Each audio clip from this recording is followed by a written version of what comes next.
Hey everybody, good morning. Welcome to the dining room table. I'm looking out the window. I swear it hasn't stopped raining for a week. Really? Wet, wet, wet.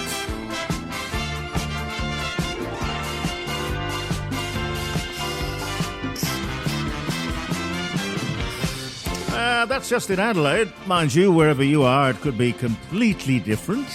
In a different hemisphere, different atmosphere.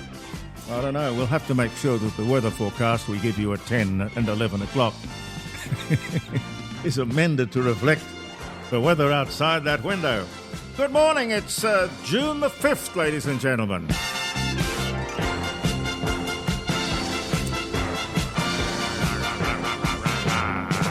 Dr. John Bruni is going to be with us at about 9:30. Oh, this is interesting. I don't know. Let me introduce everyone around the table here. Gary, how are you? Good morning, Jeremy. Thank you for having me. Gary Hisco and Peter Salarno, or yep, good morning. Salarno. Yeah. Salarno. That's right. You've got to have the Salarno. and Tony Denton's here as well. And I think Maria's here. Maria. Good morning, everyone. Good morning. Hi there, Maria. Hi. Lots and lots to talk about and inform and try and fix. Well, the more you do, the less I have to. Yeah. Now, in regards to what you're talking about, the podcast, Jeremy, what we don't see anymore. Oh, yeah. We don't see the stocks. We don't see the guillotine. Oh. We don't see the pick and shovel in the years gone by that made roads, and they are still in very good condition. You mean we don't see chain gangs anymore? Oh, yes. Well, I'd Bring back chain gangs. Yeah, get them all off their tushes. You can think of a few people I'd put on the chain gang. Not with the chains if they behave themselves. Now, not happy with the Albo, Jim, the Parliament, Liz Bars, not happy at all. Liz Bars. Yeah, DeBars. DeBars, yes, the nursing, head of nursing, yes. They want 20% pay rise. They were given 12 last year, just before the election. They weren't happy with that, so they got their 6 with looking at it at a later date. Yeah, but you see, Maria, Elizabeth DeBars is just doing her job, and she's doing it very well. It's like that guy who headed up the CFMEU. The membership loved him because he was a standover guy, and he managed to stand over enough people, and he got a huge deals for the people that he represents. And when you think about it, that's his job. He's there to screw the best deal he can for his members. But the problem is, if you're terribly good at your job, it's like the Laffer curve, which I've talked to you about before. You can approach the tipping point, but if you go over the tipping point, people just move their businesses away. They say, we can't make any money out of this. All we're doing is to do a General Motors Holden, where we were making cars and not making any money. And the whole thing is just self-defeating. You end up with no members because there's no work, but they sit in their little ivory towers thinking they're doing a good job. Well, the two that you've mentioned, I would sack them straight away because they aren't giving any worker a benefit. Whippy-doo-dah, 4.7%, and one bill of council rates is going up in most council areas 6.6%. And Albo gets $57,000 pay rise. It is disgusting. Maria, as I was saying to Jeremy this morning, councils already get a natural increase in their income because the house prices through the Valuer General go up every year or two, and therefore without even increasing the rate in the dollar, they would get more income. They're double dipping. Yeah. It's double dipping. And Peter, you want to say something? Sorry. Hi, Maria and everybody else listening. The fact that a lot of people don't understand is they say, look, these people are going to go on strike so that they get a pay rise. When they get a pay rise, they say, oh, we'll give you 10%. They go, wow. But what they do, they say, we'll pay that to you over the next 10 years. Or usually it's 3 years, 3 to 5 years. And normally what happens is, although they may have got a 10%, really they're getting only 2 or 3% per year. So when you work that out, that doesn't even keep up with inflation. Yeah. So they've lost 2 or 3 weeks of wages for being on strike and don't make that up. Then the government comes up with That's very the problem. creative... They lose a lot of money by going on strike. Yeah. Some of these people in the workers' union and some of the other unions, and I remember Holden's and that years ago, they were on strike for 2, 3, 4 weeks. Yes. And that means that 3 or 4 weeks, they got no money at all. Once you make the factory or the industry or the business not profitable, they will close their doors. There's no point in keeping it open. No business, no jobs. Yeah. All this is just going to create more inflation. And as you say, you don't benefit because the example of you get 4.7% and one bill goes up 6.6%. Then you've got the ESL, and then you've got a line of bills. And instead of getting 4.7%, you're going backwards instead of forwards. With the union rep, we don't want a wage increase. We want KPIs for all the bosses, and like our Prime Minister, $57,000 pay increase plus all the lecture honours. It's disgusting. They're doing a shithouse job. We would be taking money off of them instead of giving money to them. But then they would say, but it's the remuneration tribunal that gives us the wages. Yeah. Blame someone else. But you don't have to take it. Look at Trump. He doesn't take a wage. He does it for the people of America. And I know there's some in there that don't like Trump. But when you look at the millions comparison, from the Americans, he takes millions, literally millions a week from the Americans, one way or the other. So he doesn't need his 100,000 a month wages. He's the most divisive character you could imagine, Donald Trump. Maria, he's a totally corrupt crook. End of story. He speaks well of you. He does.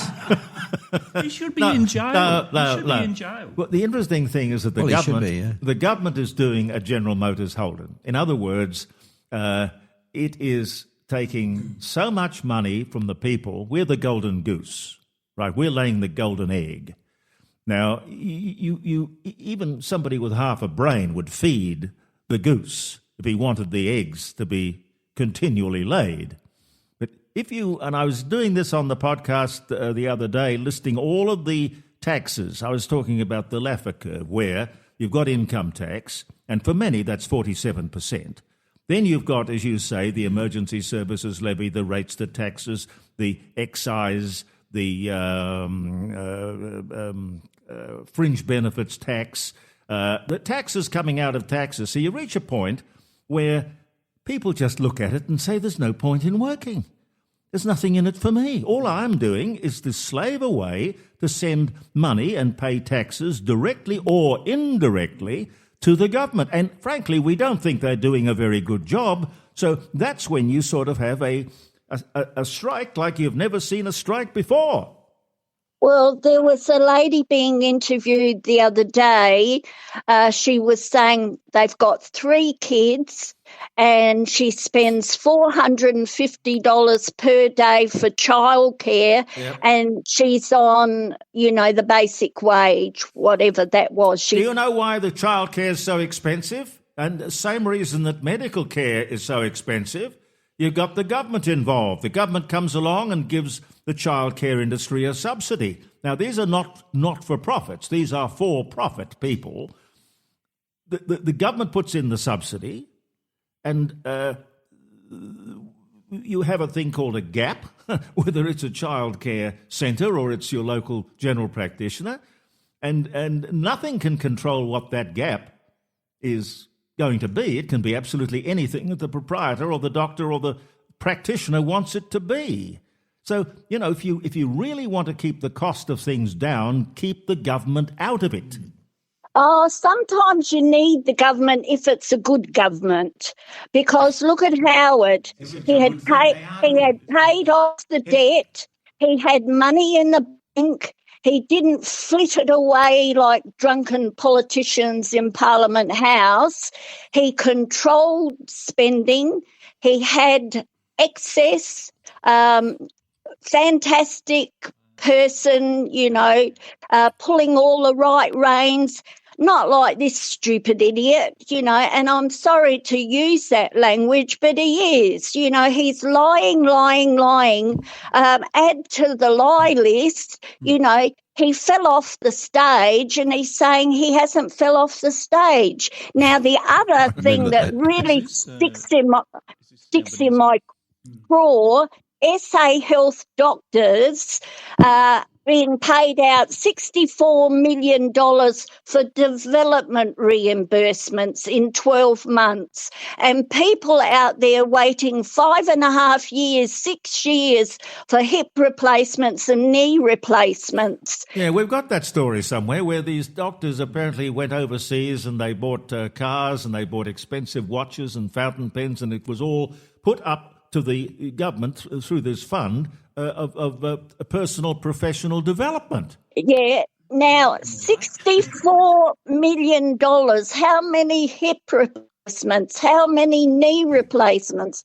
How many things could have been fixed? Well, but the government opened the door to all of that. They didn't have to do that. Well, slam the door, yeah.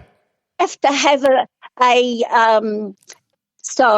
a Friday episode of people ringing in and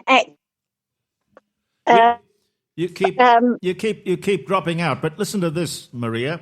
Bali, Disneyland, the French Alps, $23,000 on watches. Inside senior South Australian doctors' insane claims on taxpayer fund. A taxpayer-funded scheme meant to upskill doctors instead of bankroll $23,000 French Alp trips and luxury watches a corrupt probe has found, or a corruption probe. Let's hope the probe isn't corrupt. They were looking for corruption.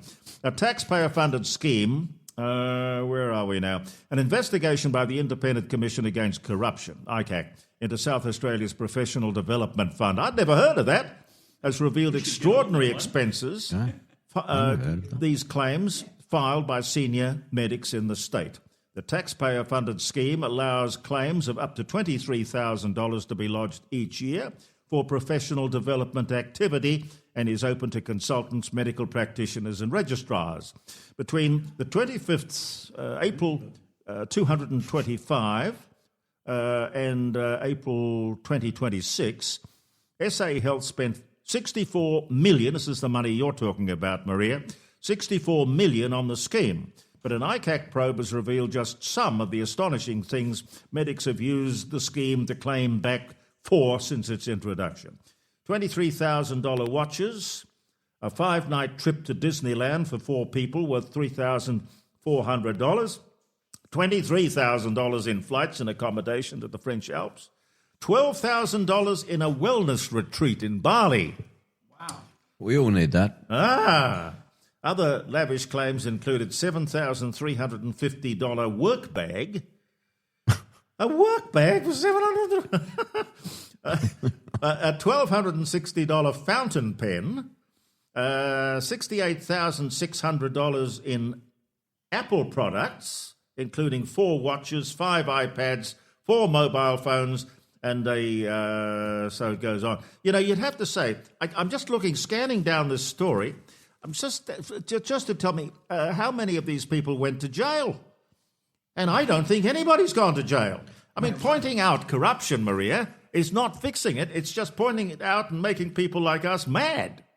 Yeah, well, not mad. I do want to fix it. And if ICAC and the other office before ICAC can't fix it, we'll get rid of them because they're a waste of money.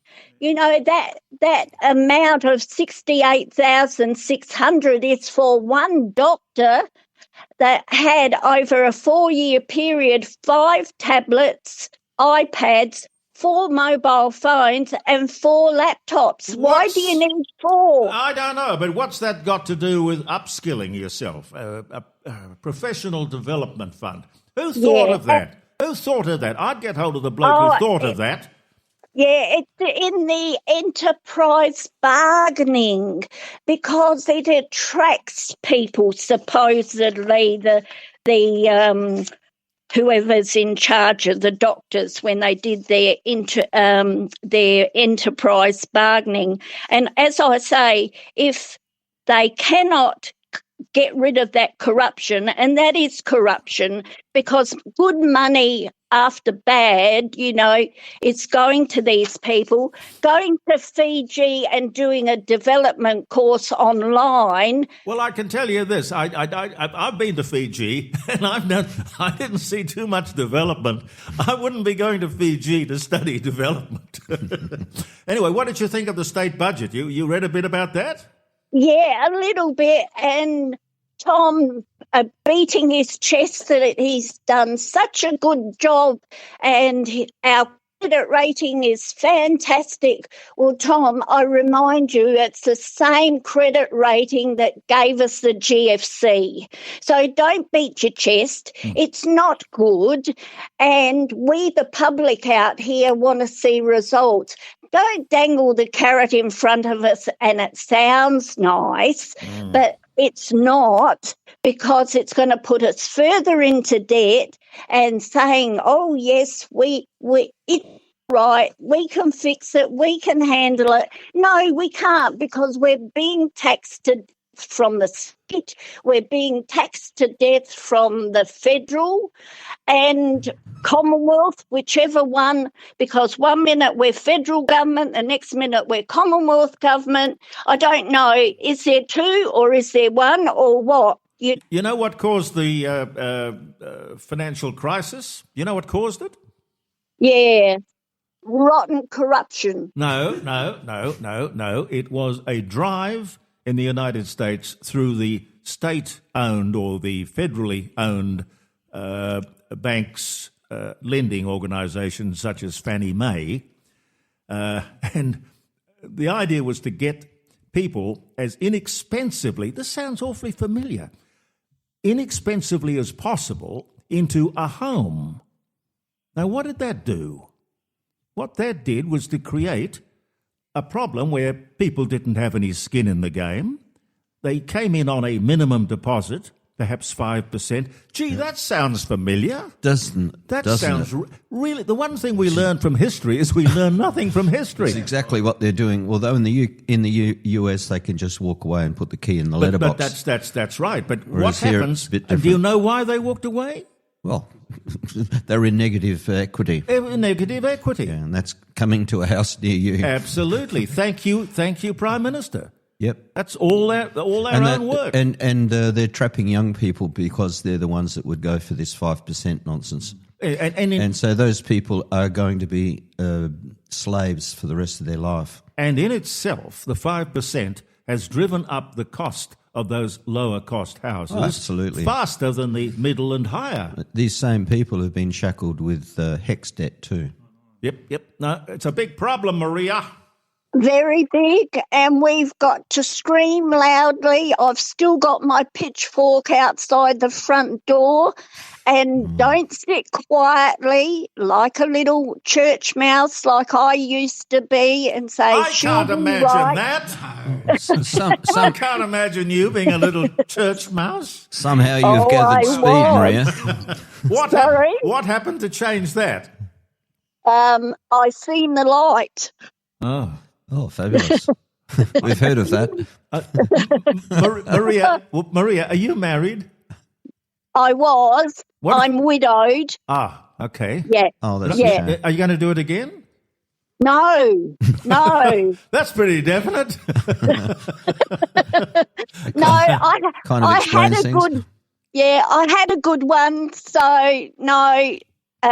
He will be with me until I go out in a box as well. Lovely. Yeah, well, Yeah. quit while you're ahead. Yes, I guess that's Yeah. Just on the subject of doctors, do you know that new doctors no longer take the Hippocratic Oath? No, it's Hippocratic. Yes.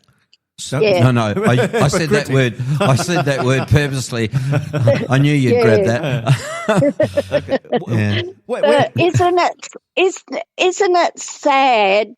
The people that are supposed to look after you and care for you, they just want money. Not all of them. I don't put them all in the same pigeonhole. The same as the politicians. All they worry about is filling their pockets up with their money and setting themselves up to the hilt. And us, we've got to scratch around a existence, and then they rubbish someone, like a statesman who was in the past. Howard was a statesman, Hawke was a statesman, and I put, in this day and age, I put Pauline as a statesperson or stateswoman. We're being wound up. Caroline's on the warpath. How are you, Caroline? Are you in a good mood? She's even got a feather in her ponytail. No, but Maria, just finally, the thing about medicine is it is a calling. It's a calling. It's a profession. And you don't go into medicine, being a doctor, a specialist, or a nurse, for the money. That's not what you do it for. Or a teacher. Well, there are plenty of things that you can go into for money, but that's not the area. You expect these people to be completely above that. Well, they don't see it that way. No? Do you guys agree with that or not? Some of them. Well, it certainly was the case. I believe that a lot of people that I talk to have said to me, I became a doctor because my mum told me, or my dad told me, or my uncle always said, go to university, become a doctor. Go to university, become a lawyer. In our family, there's 5 lawyers. In my family, there are 3 doctors, 2 surgeons, 2 plastic surgeons. Well, you're all right, aren't you? No, my family, but I'm saying families. Well, yeah. in my family, for example, there are 4 or 5 lawyers. Can you ring them up and get mates' rates? Oh, yeah, of course. That's why he's such a handsome fellow. He's probably had a bit of work on his face. No, but what happens is, you see, a lot of these people that come from Europe or Asia or wherever, they were taught that the only way to be better is get better education. And they were taught from a very early age. And, you look at the schools. Last year, at the end of the year, they put up a list of the top 10 students. You can't pronounce their names. And normally they're Asians, yes. right? Or from Africa or somewhere else, not necessarily Caucasians. And the reason why, they've been taught from a very early age they need to go to university. I'm associated with the Nigerian Association here and a couple of other associations that I work with, or I'm helping with. And they now are doing courses to say to these people, you come from this village or from this little town. They never even expected to go to school. Some of them have to walk 5 kilometres to school and 5 kilometres back, and only one child in the family can go to school. Now, these people are here in Australia and they're studying like mad. Some of them get to become a doctor and say, I never wanted to be a doctor. That's why they turn and go do something else. Yeah. And some of them are quite good doctors and specialists, but they realise that their midlife crisis happens earlier for them. They think, I never really wanted to be a doctor. My mum insisted, or my father insisted, my uncle paid for my tuition. Yeah. Times have changed, though, and you've got to understand that if you go to university to study, say, law, there are too many lawyers. Yeah, too many lawyers. You're not going to find a niche for yourself once you walk out with that diploma. There was 120. I remember from one particular university, there was about 120 lawyers graduated with really, high marks. Yeah. And the law firms in Adelaide, there was less than 20 that took one of them. The other 100 had to go interstate or into another profession or associated profession. Law is fast becoming. Law is fast becoming something that in my day you went to university and did a BA, a Bachelor of Arts. Qualified you for absolutely nothing, but looked after about 3 years, and you came out with as a Bachelor of Arts. It's just another it's a significant qualification, but how useful it is, I don't know. That's the problem with a lot of people today that are at universities. When you ask them, what do you want to be? And as you know, in my podcast, I ask, when did you know, at what age did you realise you wanted to become a doctor, Are any of them honest and say, I want to be rich? None of them say, or very few of them say, yeah, I knew when I was 6 or 7 or 8 or 9, or I wanted to do this, Yeah. And others say to me, when I say, no, you've become a multimillionaire, at what age who encouraged you? Who motivated you? And they say, I don't know. Yeah. And some of them that do know, well, then they're the ones that become even richer and more powerful and, world-renowned, not just from Adelaide sort of thing. Yeah, well, we could talk about how people get rich. We got one bloke on the program this morning. His name is Jim Penman. Mm-hmm. Do you know who Jim Penman is? Isn't that Jim's Mowing? Yes. Yeah, and he found himself out of work. He did a university degree. He's never used it. He did a university degree. Very, very smart man. I think it was history. He majored in history. Yeah. And then he somehow found himself out of work, so he got off his bum and he started mowing people's lawns. Yeah, he was doing that, as I understand, he was doing that while he was putting himself through uni or going to uni. That could be the case. He started mowing lawns and then he got busy trying to study, so he got one of his mates to push the lawnmower around, and all of a sudden 2 or 3 of his mates, and the next thing you know, he's got a whole team of people doing lawn mowing. Yeah, well, we'll have a chance to ask him about that in a little while. I think one of the better outcomes of universities, one of the reasons to go to university, is that universities demand you get organised. And so transferring those organisational skills, as Jim has done, is the value of shouldn't use the word even, of a BA. Yeah. It may not seem terribly useful. But how many people go to university and do it for, honestly, that self-development thing? I mean, some of them are ratbags. Some of them are activists. They enjoy more the activist side of student life than they do the academic side. I think that's an extreme point of view, Jeremy, having taught in a uni for 20 years. Didn't you see any activism? No. Yeah. No, I didn't. God, I didn't, and I taught at UniSA for 20 years. Well, I think students these days are radical. What were the subjects you were teaching, though? What were the subjects you were teaching? Basket weaving, wasn't it? You are very naughty. Industrial design. Yeah. And I trained a lot of teachers as well. I appreciate that, but see, the ones that were studying politics, for example, or studying law, they're the ones that more likely become activists or rebels and stuff I always like that. thought the lecturers were far more activists than the students. The students just wanted to get their ticket and go. Yeah, All but right, that was a subject you were teaching as well. You're at the dining room table, jeremycordo.com, around the city, the state, the country. And I even taught nurses. Don't talk over me. No, it's important what I have to say. Stop being a boss. Can't hear myself think, ladies and gentlemen. What, is this your show? Yeah. Oh, really? But no, it's not my show. It's everybody's show. But the thing is, in order to hear everybody, we can't talk over each other. You're absolutely right. Only I can do that. Because, you see, I've got control of all the buttons. Yep.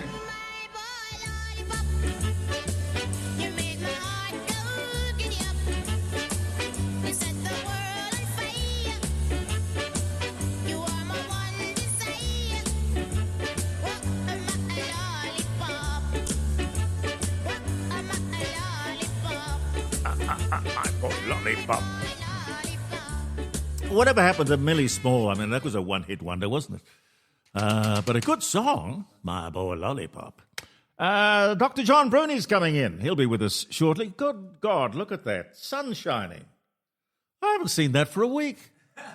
Oh, that's amazing. The sun is out, ladies and gentlemen, in Glen Osmond. I hope it's out wherever you happen to be. But I'm also looking at a most beautiful... What is this? It could be a liquid amber, or it could be one of those... trees. Well, it's a tree, yeah, but it's an ornamental fig, perhaps. Manchurian pear, perhaps. Beautiful autumn colours, lingering out of the window. Dr. John Bruni from Sage International will be with us in a little while. Jim Penman, who I think we could call him Dr. Jim Penman. Indeed. He's probably a doctor. I'm not sure. Who else is... Oh, Paul Makin's coming in. Paul will be here about 10:30, and he's bringing a surprise guest. Now, you're bringing somebody. Yes. Did you forget her? No. No, she's coming. She's coming. All right, okay. That'll be after 11 o'clock. And with all this stuff about capital gains tax, discount, reducing the attractiveness of all kinds of asset classes, and it's not just real estate, they pulled a fast one there. We'll just apply this to absolutely all asset classes. Yeah. Anyway, there are some things that they haven't thought of. And Stuart Kay, I think we've spoken to Stuart Kay before. Yeah. Stuart was, or is, the son of Peter Kay, a very enterprising guy who co-owned BEA, which That's is right. the big Yes, he Mercedes-Benz dealer in South Australia. did. Now, Stuart Kay just found himself in the number plate business, Yep. which was interesting. He would have been still at school, we'll have to ask him, but he made a little bit of money out of trading number plates. And then he realised that this was an asset class that was quite popular. And boy, that was back, well, I don't know, 30 years ago. Today, it's an asset class that you just wouldn't believe. You got a 4-figure number plate, you're in business. Yeah, what about a 2 or a 1-figure number plate? That's What's that worth? A lot. 3 million, 6 million. almost as much as SA number 8. SA number 8 would be worth a lot of money. The Who Chinese would love them. cross rivers to get their hands on that one. I wonder who's got it. I bet it's a Chinese person. Yeah, you quite often see 555, which at a distance looks like 888. Oh, right. That sort of thing. 3 eighths is... Yeah. 3 8 to 24. Yeah, but... Come closer, because I can't hear you. Sorry. Now I can't hear you. The number 8, but if there's 3 of them, apparently it's a really good omen. So if you've got 888, Or it's really 555. good. Yeah. What about Looks the same. 666? Isn't that a problem? Actually, I saw that none just of the us other can day. get I really did. I 666. saw Stop that number. talking over each other. That's the devil. Yeah, no, it's interesting because different people in different countries believe different numbers. And like in Australia, number 13 was always like, oh my God. And yet in Europe and other parts of Asia, 13 is a lucky number. Right? They use it as a lucky number, which is quite interesting. And even like in Asia, you don't get any 4s in the 4th floor of a building. You get a 3A. But don't you get no 13th floor in buildings in America? In some countries, like I said, 13 is a taboo number. But it's so stupid, because wouldn't you think there'd have to be some sort of scientific evidence that says, here it is, this is why it's unlucky? Nobody can do that. I don't think anybody's ever done that sort of research. But see, it's like years ago, we talk about Africa and places like that where people point a bone at you. Oh, true. And the American Indians, they used to have feathers. And Aboriginals did Well, that. the Aboriginal do the bone pointing thing. And yeah, well, you go pointing away a and stick, die. You go pointing away a and stick. die. The medicine man points a stick at you, Yep. and all of a sudden it's taboo. But then on the other hand, if the medicine woman points a stick at you, she's healing you. You know what I mean? So depending what tribe you're from. You got to pick your kick. Send me the pillow that you dream on. Johnny Tennyson. So, darling, I can dream on it too. I've waited so long for you to write me, Lovely song. but just a memory's all that's left of you. Send me the pillow that you dream on. So, darling, I can dream on it too. So I can dream on it too. We picked some nice music, didn't we, for this morning, Tony? I did. You did. We did. Yep. We're here, by the way, for Rossdale Homes. Now, whether you're building your first or your second or your third home, or maybe you're a seasoned property developer, it matters not. You've got certain things in common wherever you are in the building procession or stakes. Nobody likes extra scary costs. surprising little cost. Oh, we didn't tell you about this. And unfortunately, the cost of this has gone up and we didn't include. And that will never happen to you with Rossdale. Rossdale Homes, we get the fact that they don't like, that's us, nasty surprises. So they don't hit us with any. Absolute fixed price guarantee is what you get. Trust is a must. And with that guarantee, fixed price contract, you are the only person who can change the price. Very comforting. rossdalehomes.com.au. Did anyone have a look at the state budget, or was it? Oh, John Bruni, by the way, is stuck in traffic. But he's on his way. He is on his way. The budget was interesting. It's not the biggest disaster in the country, I suppose, but the state budget, they've put $11 billion more on the debt. Now, when they realised that they were in the red, why didn't they just stop spending? They put up the house full sign. I mean, there must be a financial sign that you can put up saying, all the money's gone, sorry. I think they said the interest cost per day is $10 million. Yeah, I've got $8 million a day here. Yeah, close enough. Yeah, $8 million. Can you imagine it? Can you get your mind around that? I just heard that the budget has gone up, but the cost of the tunnel that they're building and the cost of the hospital that they're building. Then stop. Yeah, but see, the fact is that's gone up to, I'm pretty sure they said 50 billion. Those two things. What's the point of telling us what the price is or what the budget is and then having some sort of magical ability to alter it at will? Well, what I can't understand is whenever the government or a lot of the other companies say, look, we're going to build something, they ask for tenders, right? So they ask for tenders. Now, there's four of us around the table. We each put in a tender. And all of a sudden, Gary gets the price. But then once he's got the contract signed, sealed and delivered, then he can say, oh, well, the product has gone up 30%, so we're going to add 30%. No, but you gone up can't. 30%. You can't. But they do. They do. That's what the problem is. You don't sign a contract like that. Why don't we get Mr. Rossdale to take charge of all of this? Because as he says no nasty surprises. Well, I can tell you why a lot of builders have gone bankrupt is because of that. What's happened is, like the sand and metal place, they were selling sand and metal at a certain price, and all of a sudden it is costing them 30% more to get it, right? The materials cost. My brother's a builder, and I really got my finger on the pulse there, and the material costs have gone up. Okay, well, look at and it. They can't help it. All right. Somebody has to pay for it. Well, look at it.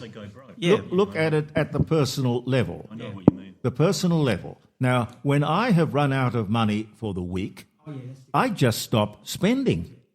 So it can't be any different for the government or a business. You can only spend the money that you've got. It shouldn't be any different, but unfortunately they've got we'll borrow from next year's budget. We'll borrow for next year's taxation. I can't do that. We can't do that. I realise that, but that's why countries do this.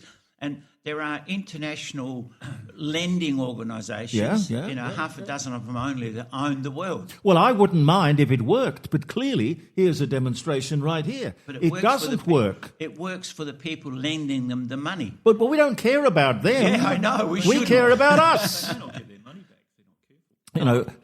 Doctors, I don't know what you'd call it, their credo or their philosophy is, or their motto is, do no harm. Yeah. Do no harm. Yeah. That should be the motto for politicians as well. I agree. You do no harm. How about tell no lies? Yeah. Well, that would be too much to ask. That's yeah. No, they're not going to do that. Don't tell 50 lies. Yeah. Well, Taxi Tom... when you get to your limit, what do? Stop talking? Well, no, that's right. Well, that's a different sort of kettle of fish. Here's an idea for Albanese. Every time he tells a lie, he dock 10% of his pay. It's a fine. Well, I don't think that's severe enough. 10% would make... You'll easily get through 10 lies. I would just like him to get the old heave-ho. But Taxi Tom... He said, I'm not a treasurer. I am not a treasurer to throw money around. Well, I'm sorry. I think that is what it looks like he's been doing.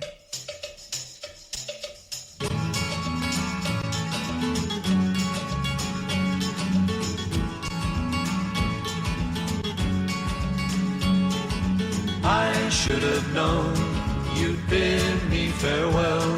There's a lesson to be learned from this, and I learned it very well. Now I know you're not the only starfish in the sea. If I never hear your name again, it's all the same to me. And I think it's gonna be alright. Yeah, the worst is over now. The morning sun is shining like a red rubber ball. Lovely song. You never cared for secrets I'd confide. To you I'm just an ornament, something for your pride. Always running, never caring, that's the life you live. Stolen minutes of your time were all you had to give. And I think it's gonna be alright. Yeah, the worst is over now. The morning sun is shining like a red rubber ball. The stories in the past with nothing to recall. I've got my life to live and I don't need you at all. The roller coaster ride we took is nearly at an end. I've bought my ticket with my tears, that's all I'm gonna spend. And I think it's gonna be alright. Yeah, the worst is over now. The morning sun is shining like a red rubber ball. Oh, I think it's gonna be alright. Yeah, the worst is over now. The morning sun is shining like a red rubber ball. Oh, it's bouncing and it's shining like a red rubber ball. Worst is over, ladies and gentlemen. The morning sun is shining, and out of the window it certainly is. Dr. John Bruni, caught up in traffic, but he is here. Dr. John, are you well? I am very well, Jeremy, yes. What are you a doctor of, by the way? Strategic studies. Strategic studies. I like the sound of that. Yes, my PhD was on Australian weapons procurement. Why do we buy the weapons we do? Well, funny you should bring that up. That's a very good question, Peter. Often I'm asking the same damn question. Yeah. Do you have any inkling as to what is in this AUKUS contract? Well, as much as you and everyone else around the table probably does. Look, it's a movable feast. It's funny because the night before. Was it the night before? God, I don't know. Time flies so much. But anyway, we recorded a podcast with a friend of the show out of Dubai. This is Focus. And this is the Focus podcast. So we were talking about AUKUS. And it was an amazing discussion because we were talking about the cost of modern warfare. And then I said to this guy, who's an American, and I said, well, look, you guys in America, you treat your friends like you treat your enemies. So now all of a sudden, first I thought, actually, and this is completely my bad, but I think that most people probably fell into this trap. Maybe it was the Mandela effect or something, I'm not sure. But I was under the impression that we were spending a few $1 billion on getting 3 brand new Virginia-class submarines. Yes. But then it was told to us that no, you don't understand. We were only going to ever get 1 brand new and 2 second-hand. I never heard that. Well, neither did I. No. But so I think someone was gaslighting us along the way here, quite frankly. But anyway, look, that's just my opinion. Did the Yanks do the dirty on us, or were we so stupid as to sign some sort of not clearly defined agreement? Yes, Jeremy. You're correct again. Why did we sign that agreement? Because we're stupid and because our defence acquisition... Look, I wrote my PhD in defence acquisition back in the 1990s, the early 1990s, and I was tracing why we buy the weapons we do from 1963 to 1996, which is really the big first wave of modernisation that we had in the ADF, and moving away from British systems, moving into continental European and American systems in a big way.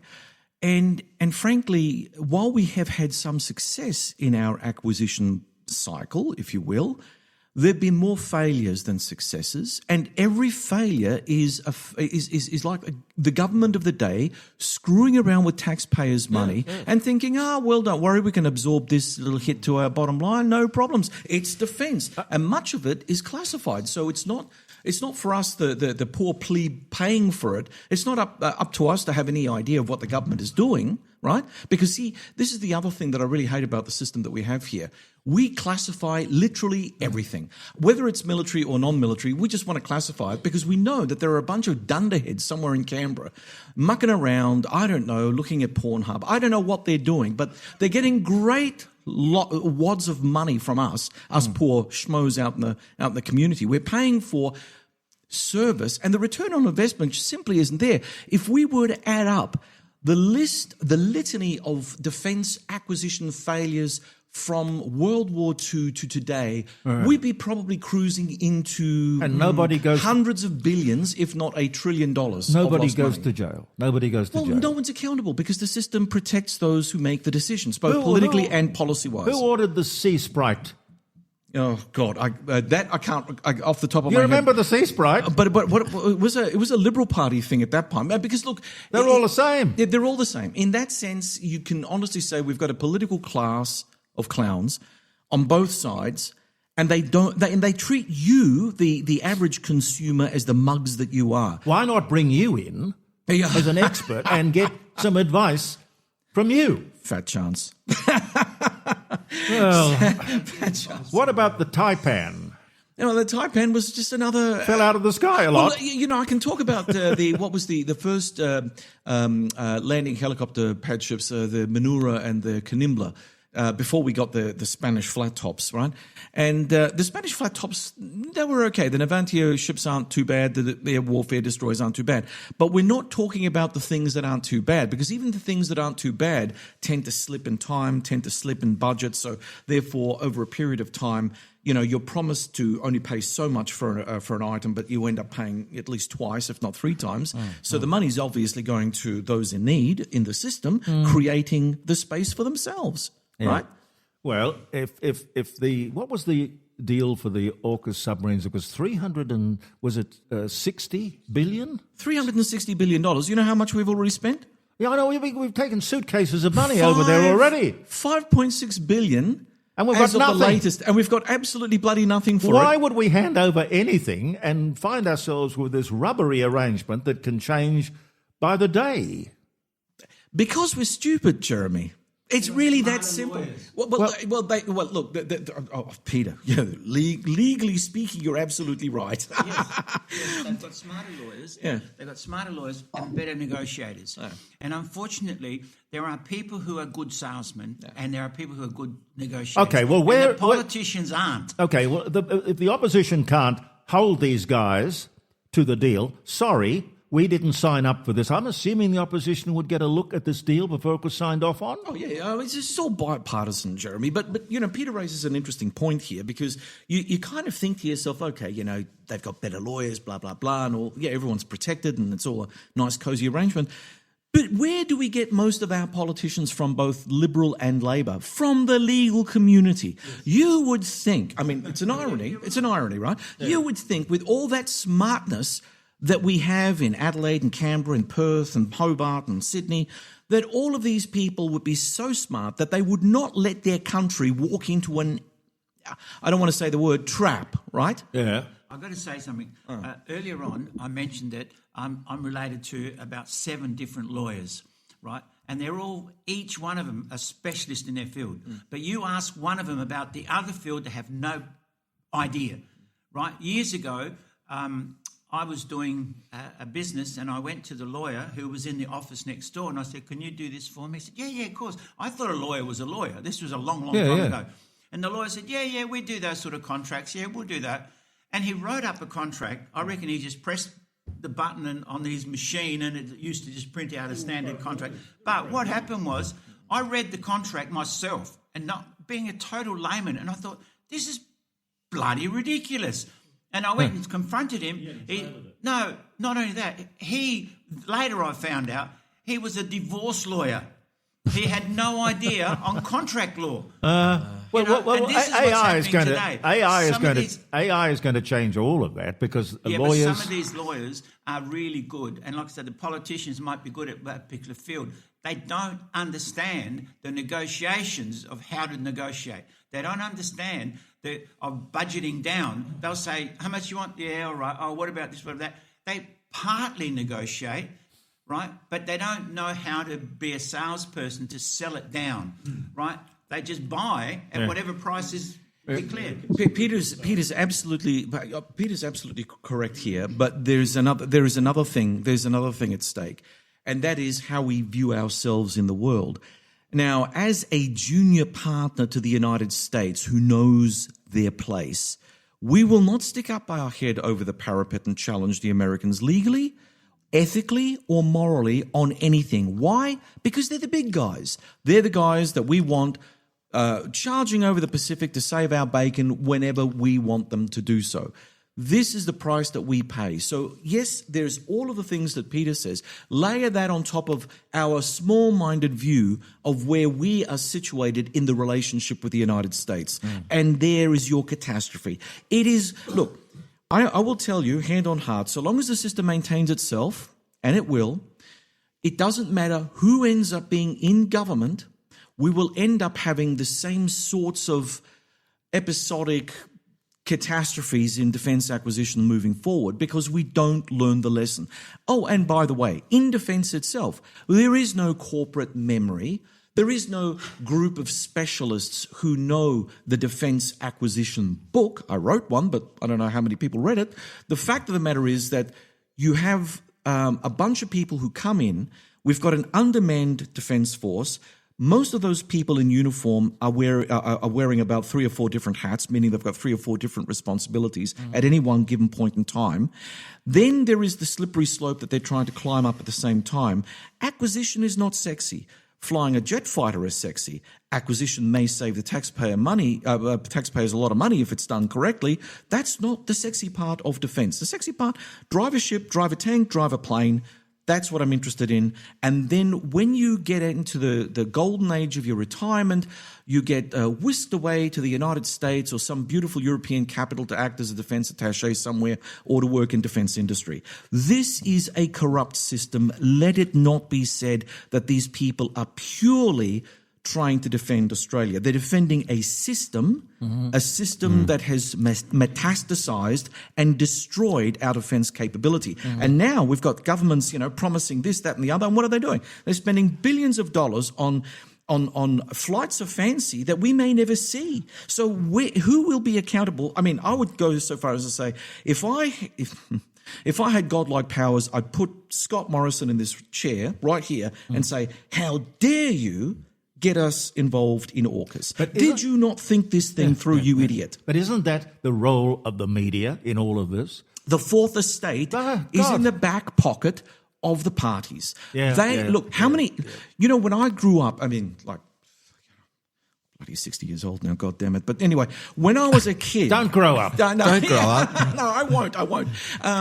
When I was a kid growing up, we had the 3 TV stations, we had the ABC, and then SBS came along. There was no streaming service. Funnily enough, we had a lot of journalists. They were integrated in the state and territory system.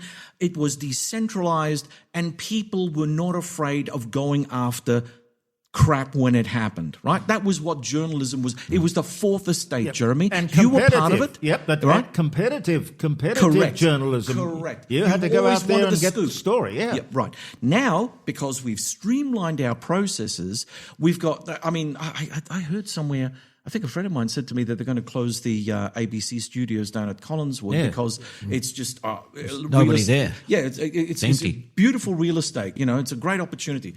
Terrific.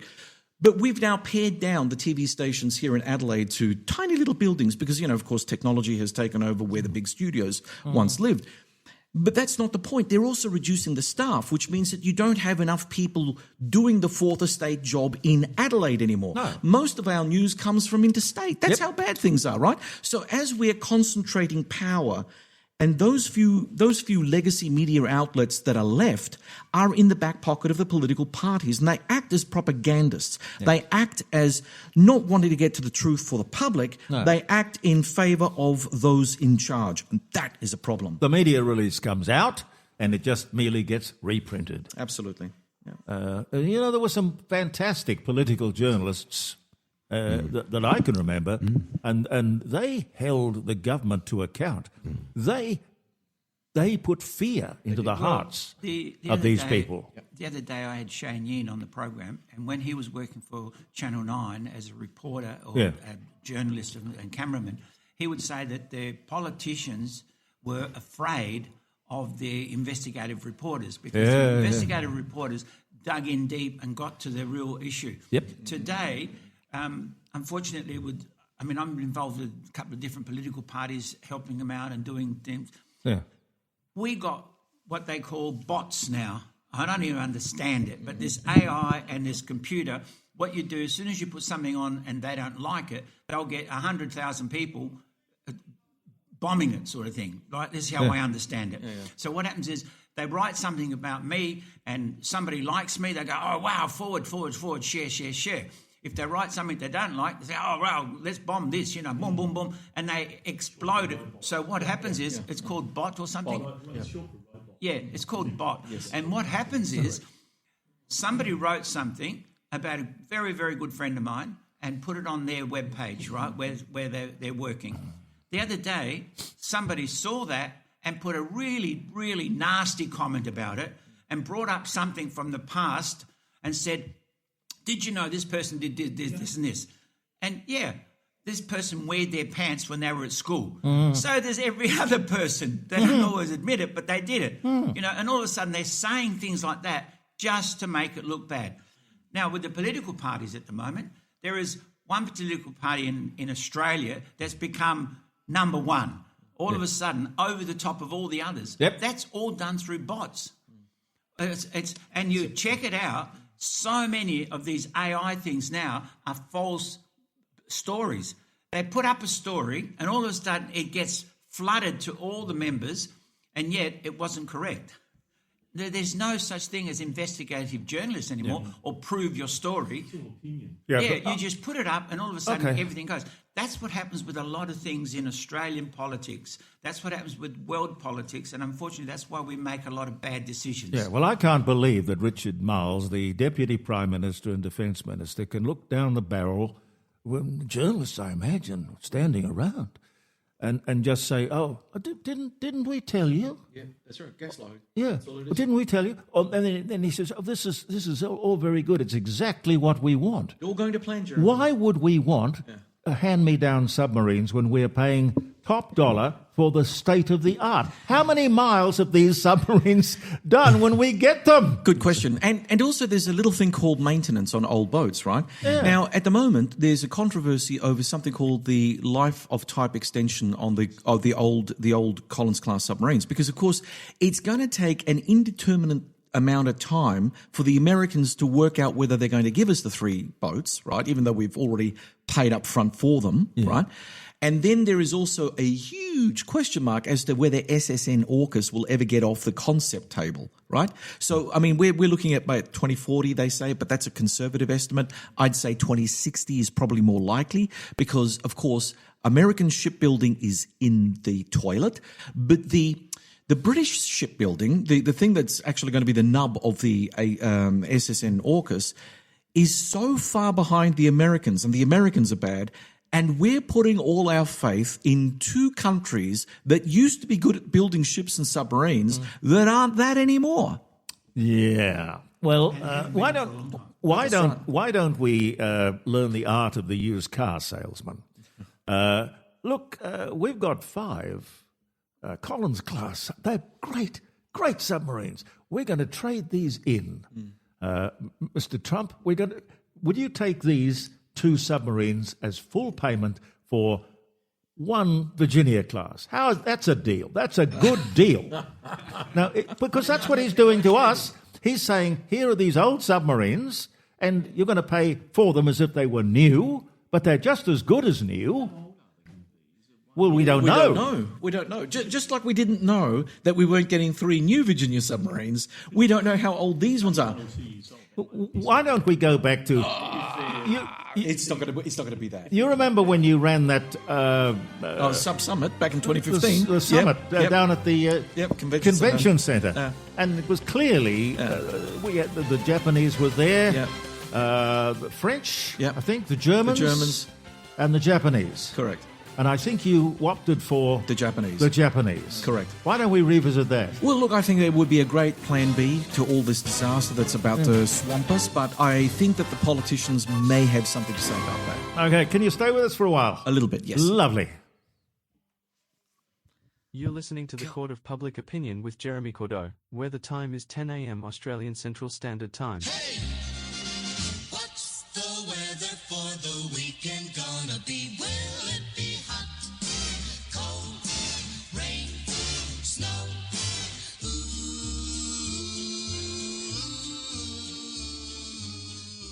And the weather today in Adelaide, it will be a partly cloudy day. You may not find us on your TV. With a little rain. Because in case you did not know, we're being brought to you on. Brought to you on. Brought to you by RADI.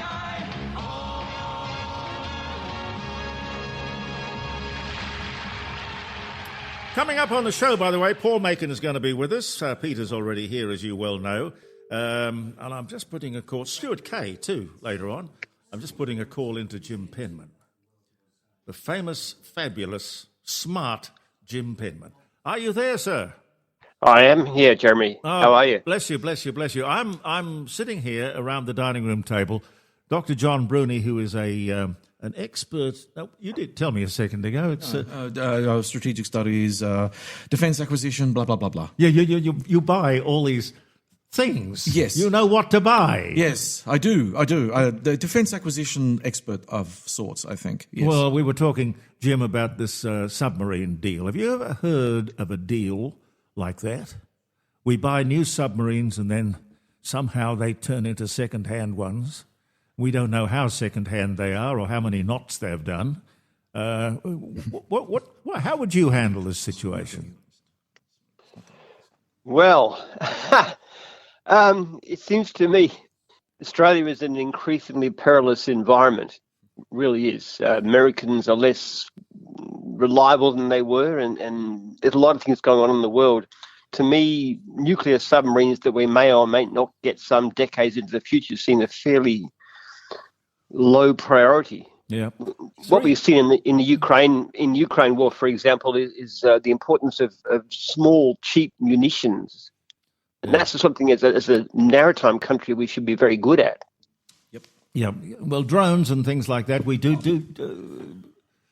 we make them? Well, we are making them. The only thing is, and here's an irony, right? So we're a world leader in drones and counter-drone warfare. We're flogging them all off to Ukraine. But, the old Aussie spirit of, we don't like the tall poppies and, we don't favour our own systems. You go off to Canberra and ask one of the senior bods, whether or not we're integrating that stuff into our force structure. And they'll sit back and say, we've got new F-35s, we got these new boats coming in, these AUKUS class boats, and we got this and we got that. And so there's only a certain amount of money in our budget and we will favour the big, expensive, big-ticket item. And why do we do that?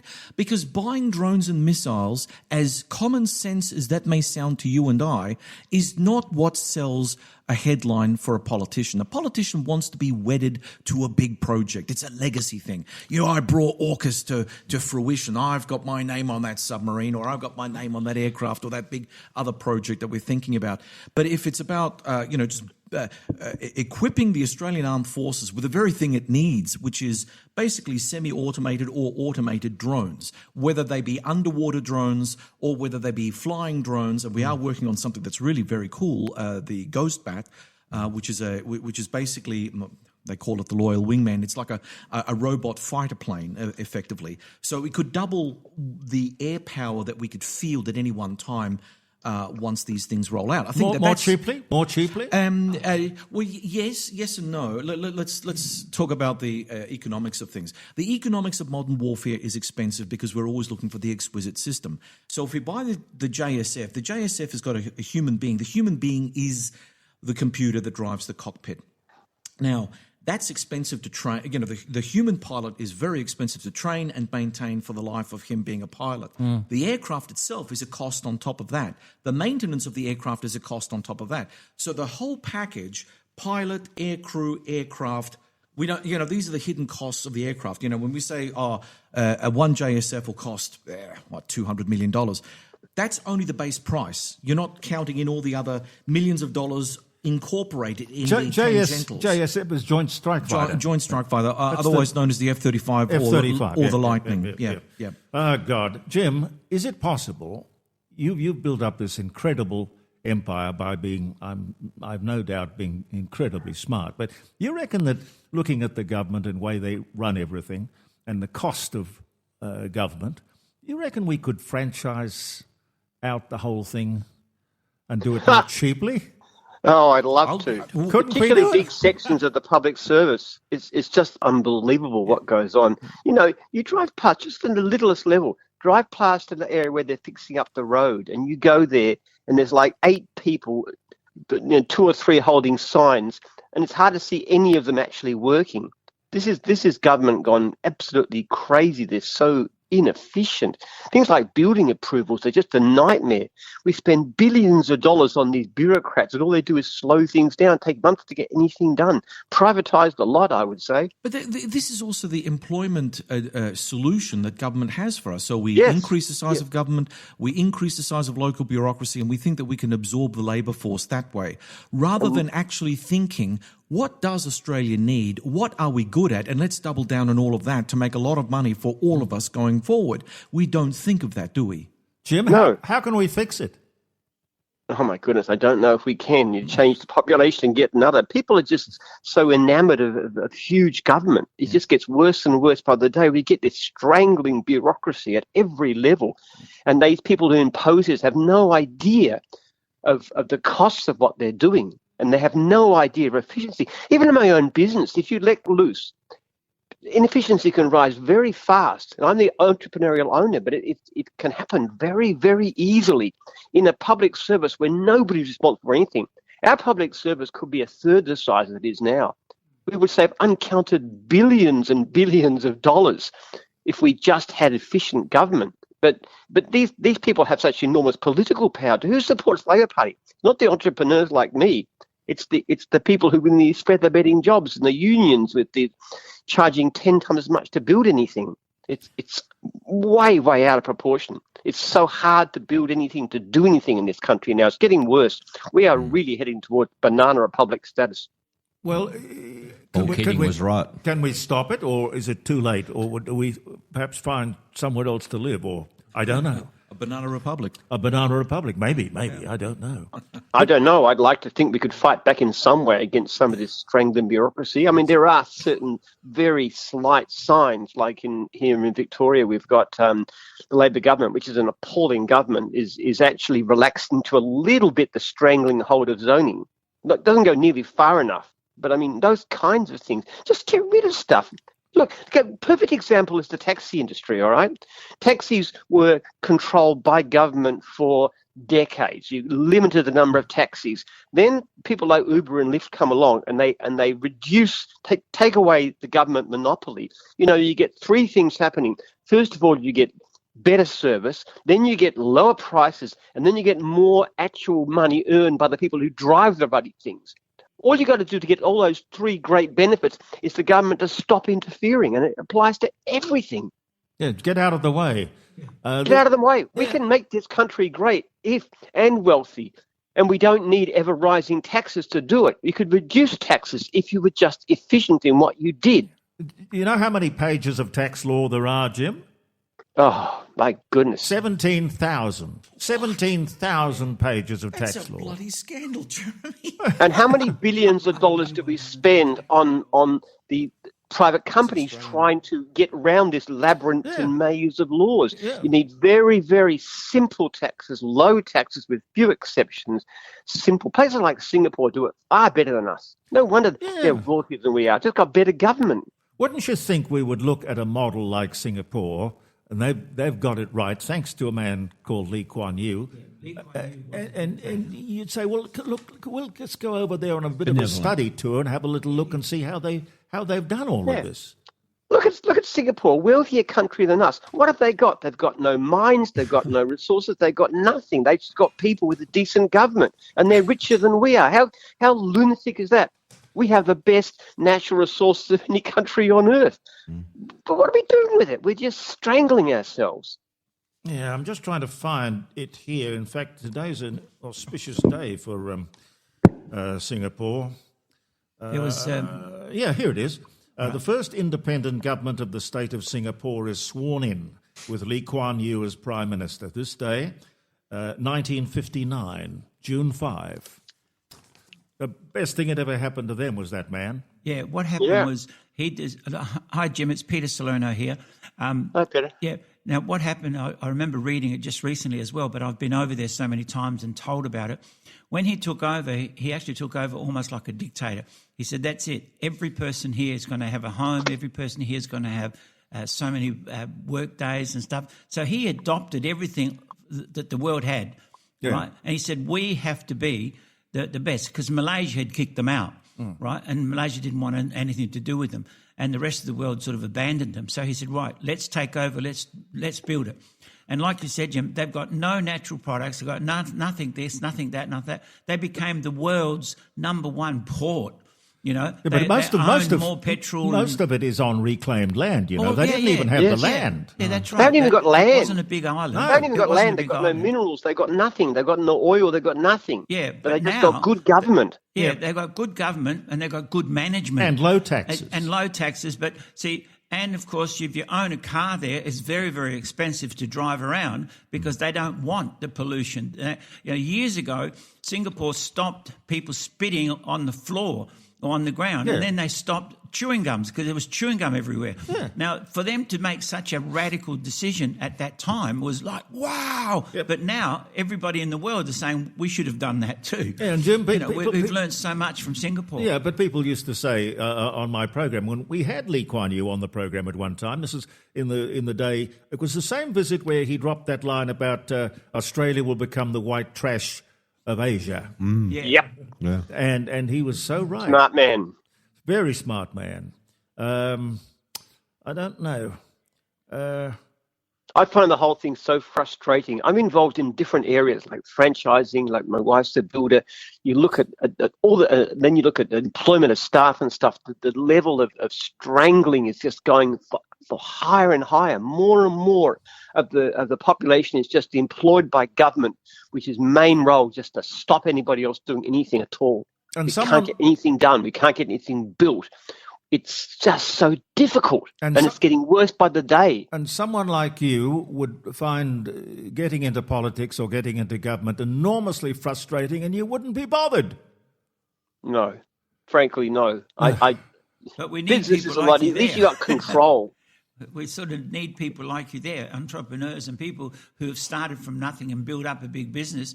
They're the sort of people that should be there, or at least advising the politicians. You know, these are the politicians should immediately say, right, who's going to be my advisor? Where am I going to learn from? Yeah, I mean, have a good template and stick to it. Jim, what do you think of Pauline Hanson? Is this a bit of a flash in the pan, or the sign of real hope, something that could come out of? I don't know. I've just been approached by somebody from One Nation with the idea of standing for the upper house, well, a winnable seat for them. Do it.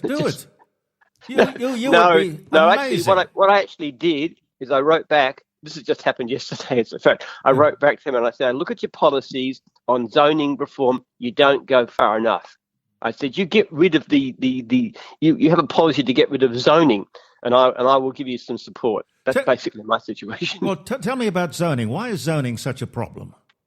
Because it doubles the price of housing. If you look at a country, look at the, people say it's immigration. Garbage. It's not immigration. Look at America. Compare, say, San Francisco with Houston. Same country, same immigration policy. House prices in Houston are about a quarter what they are in San Francisco. What's the difference? Zoning. They just simply don't have zoning. It works fine. You don't need it. It doesn't help. People should be able to build whatever they want to build with very, very minor things, like you don't put an industrial factory in the middle of a residential zone. But apart from that, just build what you want where you want. Our property prices, our house prices are double what they should be. We could build a decent, good house if you get rid of some of these stupid regulations for about $250,000, all right?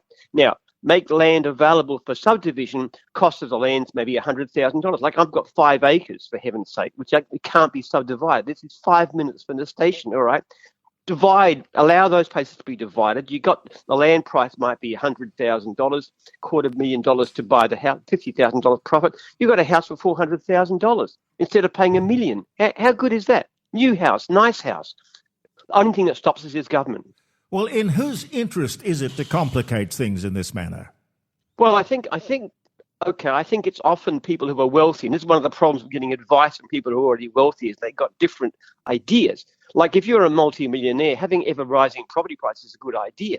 Look, quite frankly, I bought a couple of properties for $3 million, whatever. They'd be now worth $5 million with inflation, but in actual fact, they're worth over 10. This is from 23 years ago. And so people like myself who've got a lot of money and property do quite well out of this.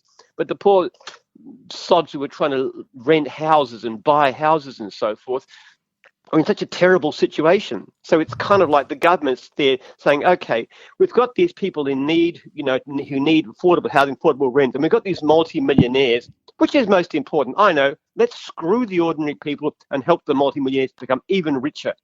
What is a democratic government doing stupid stuff like that? Well, getting to stupid stuff, this budget seems to me to be incomprehensible. More and more taxes, more and more taxes, more and more regulations. That's just all the way along. It's just shocking. Look, I don't necessarily think that negative gearing is a particularly good idea because it's just a way of tax evasion, and it gets people to put all of their resources into property instead of into businesses and so forth. But if you didn't have, but you almost need to, because when you have policies that say let's have the government force up the price of housing higher and higher and higher. If you don't have negative gearing, nobody can afford to rent. The rents become astronomical because there's going to be nobody to rent. So, but if you didn't have the zoning, if house prices were at the level they should be, you wouldn't need negative gearing. It's just a giant tax roll, but it's brought about by these stupid government policies that force up the price of housing and rents in the first place. Yeah, what about the capital gains thing? After all, before 85, and Bob Hawke and Paul Keating, before 85, we didn't have a capital gains tax. In New Zealand, they don't have a capital gains tax. Yeah, well, I think I don't disagree with everything. Look, generally speaking, it's not a good idea. It doesn't affect me very much because I don't intend to sell anything. Because I just build a business, I don't sell it. But yeah, look, taxes on entrepreneurs are always a very dodgy idea. Yeah, but look, you could.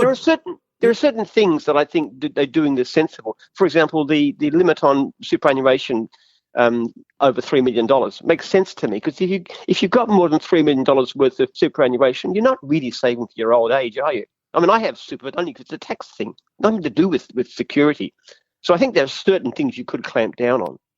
Yeah, but I'm just worried about putting a tax on incentive. I'm worried about telling young people that they can't have the opportunity that I had to. I think it's a serious problem. I really do. But the trouble is, the government, there's this urge to spend more and more. We're going to get the money from. They can't get it from ordinary people because they get political backlash. So they say, okay, the entrepreneurs. But yeah, they will cripple the top end of the economy. Well, that brings me to the point we were talking about earlier in the morning. When, as a household, if we looked at the government as being a household, when I run out of money, I stop spending. I can't go into debt. I won't go into debt. So why doesn't the government say, well, this is the pot of money that I've got. That is what I can distribute and spend. I can't do anything once that is gone, so I'll be very careful how I allocate this money. But that's what they very well should do. Yeah. What's really shameful in Australia, 20 years ago we paid off our national debt. Yes.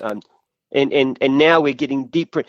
Look, there are times to go into debt. Like during wartime, when you've got a really dangerous enemy, you've got to go into debt. But in peacetime, in prosperity, you should not be borrowing.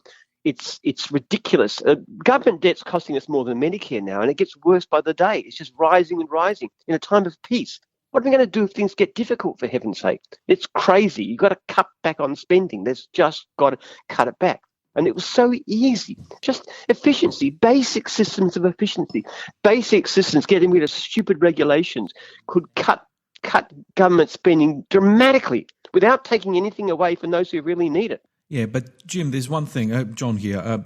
Jim, when it comes down to that, that's not going to be a politically sexy idea. People want to hear a politician whisper sweet nothings into their ear. That's the reality of our political process, right? So if you end up saying if say, for instance, you're Prime Minister or a Prime Minister aspirant, and you go off to the media and you say, my campaign is that we're not spending any more money on anything. Guess what? We're actually cutting stuff back. And guess what? That's as good as it's going to get. And the rest of it, ladies and gentlemen, it's all up to you and your entrepreneurial senses. Now, to us around the table, it makes perfect sense.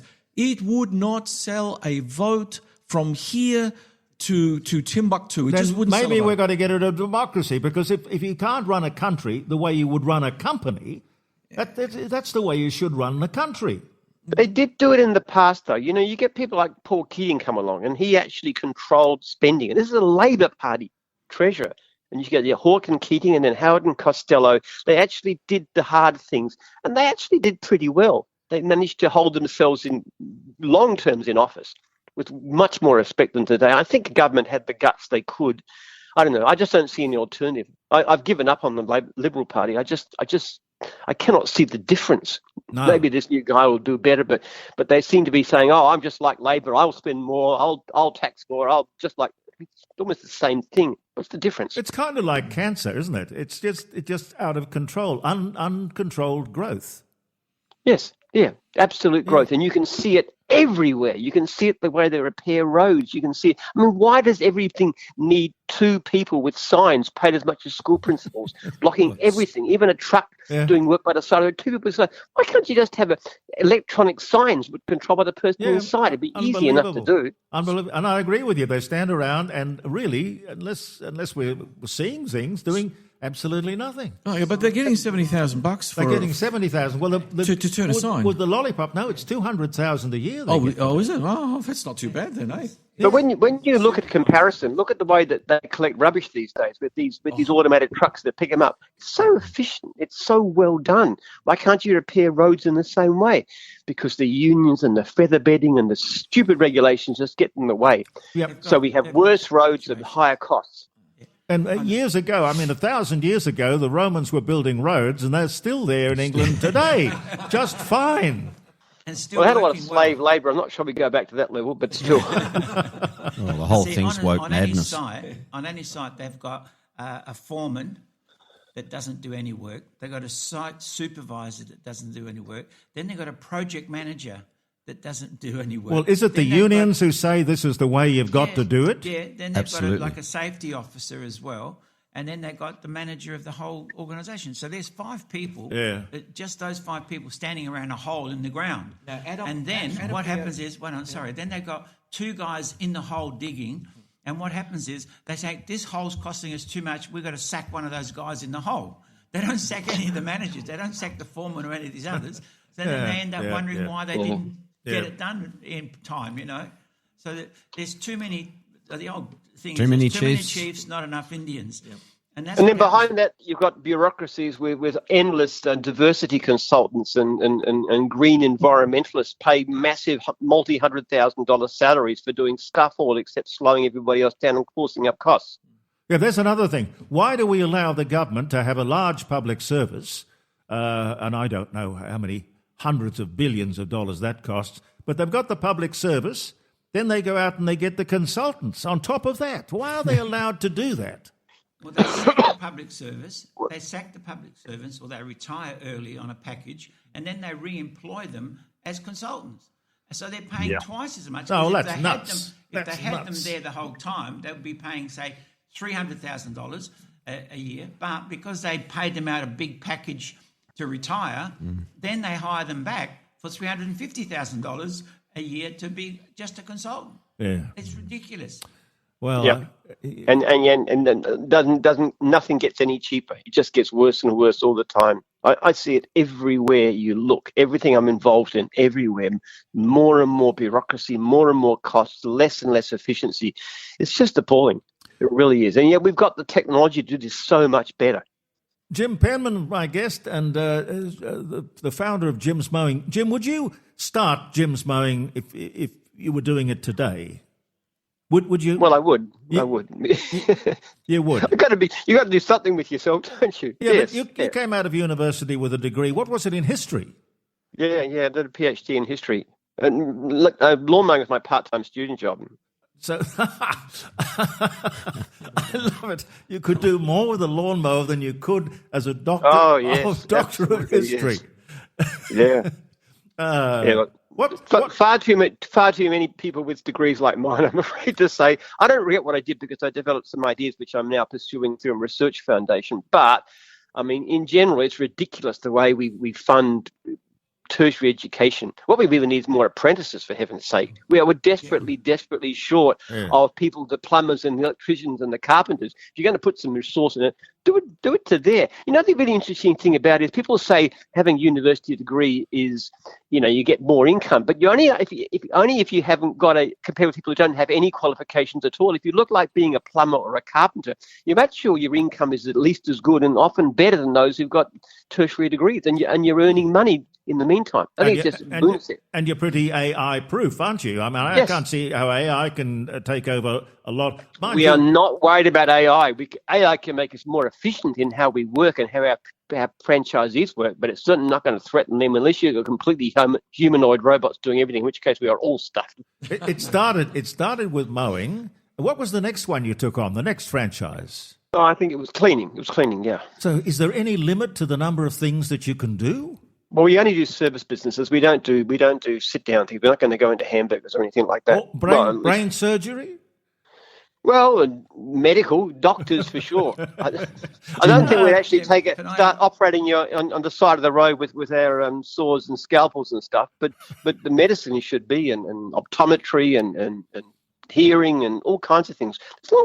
We've got 50-odd division. We could do 150 easy. It's more a case of finding the right people to drive it. Yeah, Jim's everything. Yeah, I mean, Jim. Everything mobile anyway. Yeah, sure, why not? Sorry, Jim. It's Peter Salarno here. Jim, I have a podcast which is called Happy Business Radio. I'd love to have you on it because my business is all about, or my podcast is all about business and people starting business and encouraging people all over the world how to set up a business. And you're an ideal client for that. Can I? Yeah, sure. Yeah, can I make arrangements to give you a call at some stage? Yeah, just email me and Jeremy will give you my email address. Thank you so much. Come through. I really appreciate that. Jim, what's the best piece of advice you've ever been given?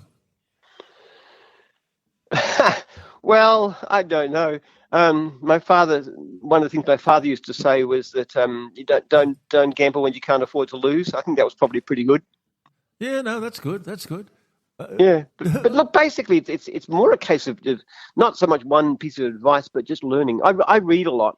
I would read or listen to a couple of books a week, plus endless other articles and stuff. So I'm always learning new things. The thing is, you got to constantly learn and constantly change. Yep. You can never be satisfied. Nothing is ever good enough. You're growing. Our complaint rate's like 99% less than it was, before starting gyms, but we're still working to make that better. You just cannot be good enough. You're always going to be dissatisfied. How can I improve? Every day. How many hours a day do you work? Oh, I don't know. Probably usual. But I mean, what's work? I don't know. Am I working now? No, not really. I'm just ranting. You sound relaxed and. I have great fun. Yeah, and I'm off to my farm. I'm going to spend a few hours gardening today. It's right ahead in the rain. Don't tell me you still push a lawnmower. No, actually, well, I do. And with a hand, I got a hand mower actually. I do it around the farm. I find that's quite good exercise. No, weeding and stuff and chopping firewood and stuff. It's great fun. Did you have a hero when you were growing up or at uni or in business? Someone you thought, gee whiz, I'd like to be like that. Oh, I got a lot of people I admire. I really admire Warren Buffett and Charlie Munger, the Berkshire Hathaway guys. They're amazing people, and they're. I've just reread a book about their managers called the Buffett CEOs, and it's the fantastic people, very, very ethical, great integrity, decent human beings, great strong relationships, very long-term thinking what's the good of the business in the long term. Don't go for these short-term speculation and stuff. People just go in short term. They want to speculate, get rich quick. Yeah. Jim, churning stocks and so forth. Terrible idea. Jim, I don't know whether you met Paul Makin or not. Paul, have you met Jim Penman? I think the name rings a bell. I think I've You've met seen you, him in the streets I've everywhere. I've seen on him, trucks. I've seen him driving a truck. I've seen him in the city in Rundle Mall. I've seen him just about everywhere. Yes, just about everywhere. Cleaning windows, mowing lawns. Oh, Jim, I hope I'm not insulting you, mate. Minding babies. Oh. The odd thing about it is I'm pretty much incompetent to do anything. I'm a fairly decent lawn mowing contractor, but the rest of it I know nothing about. Well, look, you've made a great success of whatever you've done. What's the very next franchise? Have you got one on the drawing board?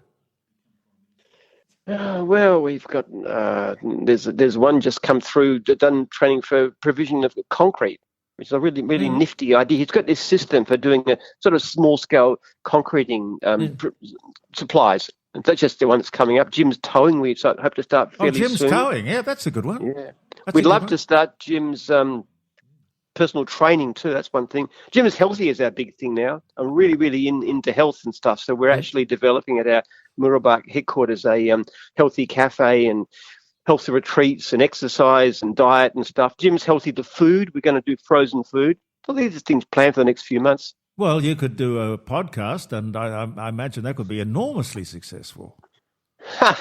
If you can fit it in, you've got to find the time. Well, yes, all right. I don't know if that's my skill set, but health is a big thing of mine. I'm 74, and I'm really having great fun. I can't believe, listening to your voice, I can't believe you're 75. I mean, you sound well, about 30. I just did a test on Google, and it reckons I'll probably live to 100, given my, very good health and everything else and activity levels. So I've got a lot to do in the next 20, 25 years. Yep. Oh, exactly.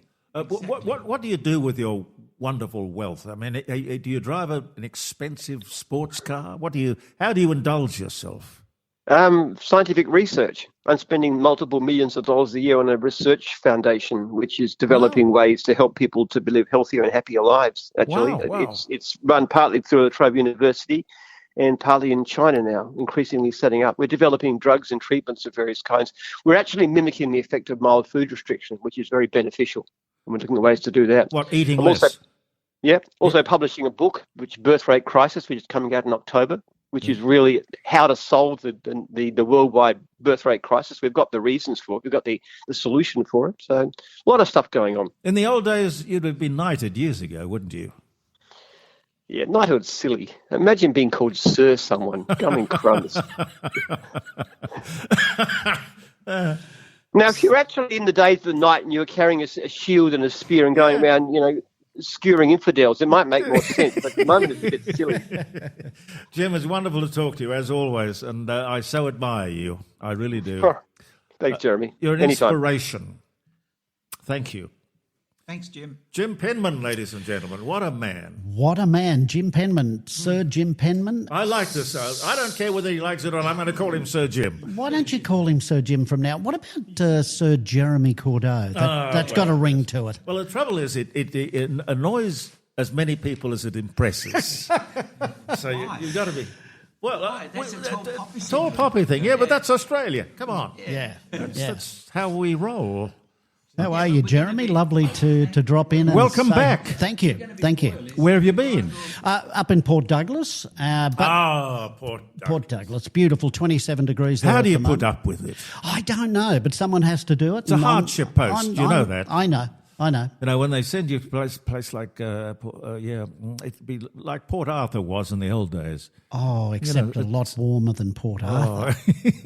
No, but beautiful Port Douglas. And for those people who are thinking of going up there, it's worth going up there, particularly during the winter time. It's just stunning. You've got the blue skies, a little bit nippy at night, just cool at night, but then the days are 27 degrees and blue skies, beautiful. Well, this little bit of sunlight out here is the first we have had for a week. Yes, rain.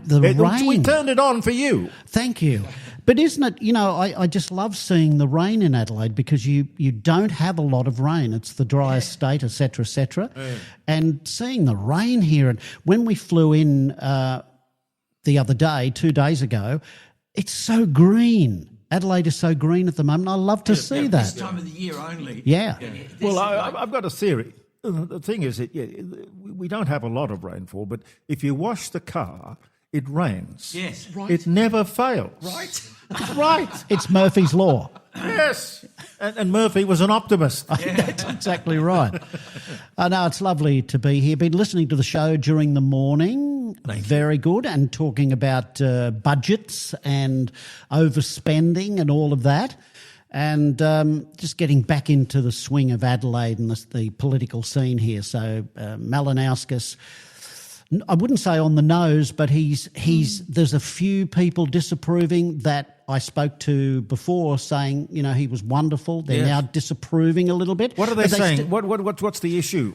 I think the overspending, the budget but that's the case. Victoria's stuffed. I think Victoria's absolutely stuffed. The federally, it's getting to be stuffed. South Australia still seems to be okay, but there's still quite a bit of spending here. But you seem to be building a lot of stuff, which is always good, I guess. I worry that when I go into town, I see so many shops and offices, street level, closed. Okay. Closed. And I worry too when I walk down some of the smaller streets and I see people, men and women, sleeping in doorways. So is the South Australian boom that we hear about, and we do hear about that interstate, like South Australia's booming under this government and all of these great sporting events coming in, is it an illusion? Well, we do employ a lot of spin doctors. So they got to do something, so they spend their days spinning, and I'm not saying it's bad to be positive. It's a good thing to believe in your state and to talk it up rather than talking it down. Yeah, I think because we're a sporting nation, because we're such a sporting nation, when you look at it, 27 million people and we win more gold medals in competitions than any other. We've got some of the best sporting teams, the soccer, the whatever, we've got some of the best. So for a small nation of 27 million, where there's an island over there in New York that has 28 million, by the way. 28, it just clicked over. It just clicked over. All right, 28 million, thank you. What I'm saying is South Australia has attracted some of the world-class sports events. And that's where we're riding high at the moment. And what that means is that people overseas will hear about Adelaide. People overseas will hear about the Barossa. They'll hear about Kangaroo Island. They'll hear about our beautiful beaches. And that you can't measure because a lot of people say, I'd like to go to Adelaide. Next time I go, I'm not just going to go to Sydney and Melbourne or Queensland. They'll want to come to Adelaide. They'll want to go to Tasmania and here and other places because they've heard about Tasmania. They've heard about other parts of Australia. And that's where you can't measure that. But I know, because I've travelled a lot of places around the world and I've been lucky enough to go, I've gone to these places that I heard about on the travel shows. I've gone to these places I heard about on the sporting show when they do the Giro d'Italia, the Tour of Rome or France or whatever. I go, wow, that's a nice little village. I wouldn't mind going there. Or that's a nice mountainside. I wouldn't mind going there. So that's what's going to happen with all these things. And like the sports, the live golf, whether it comes or stays or whether they reproduce with something else. The Grand Prix left, I don't know, years ago, but we've got all these other car races. Now we've got the MotoGP.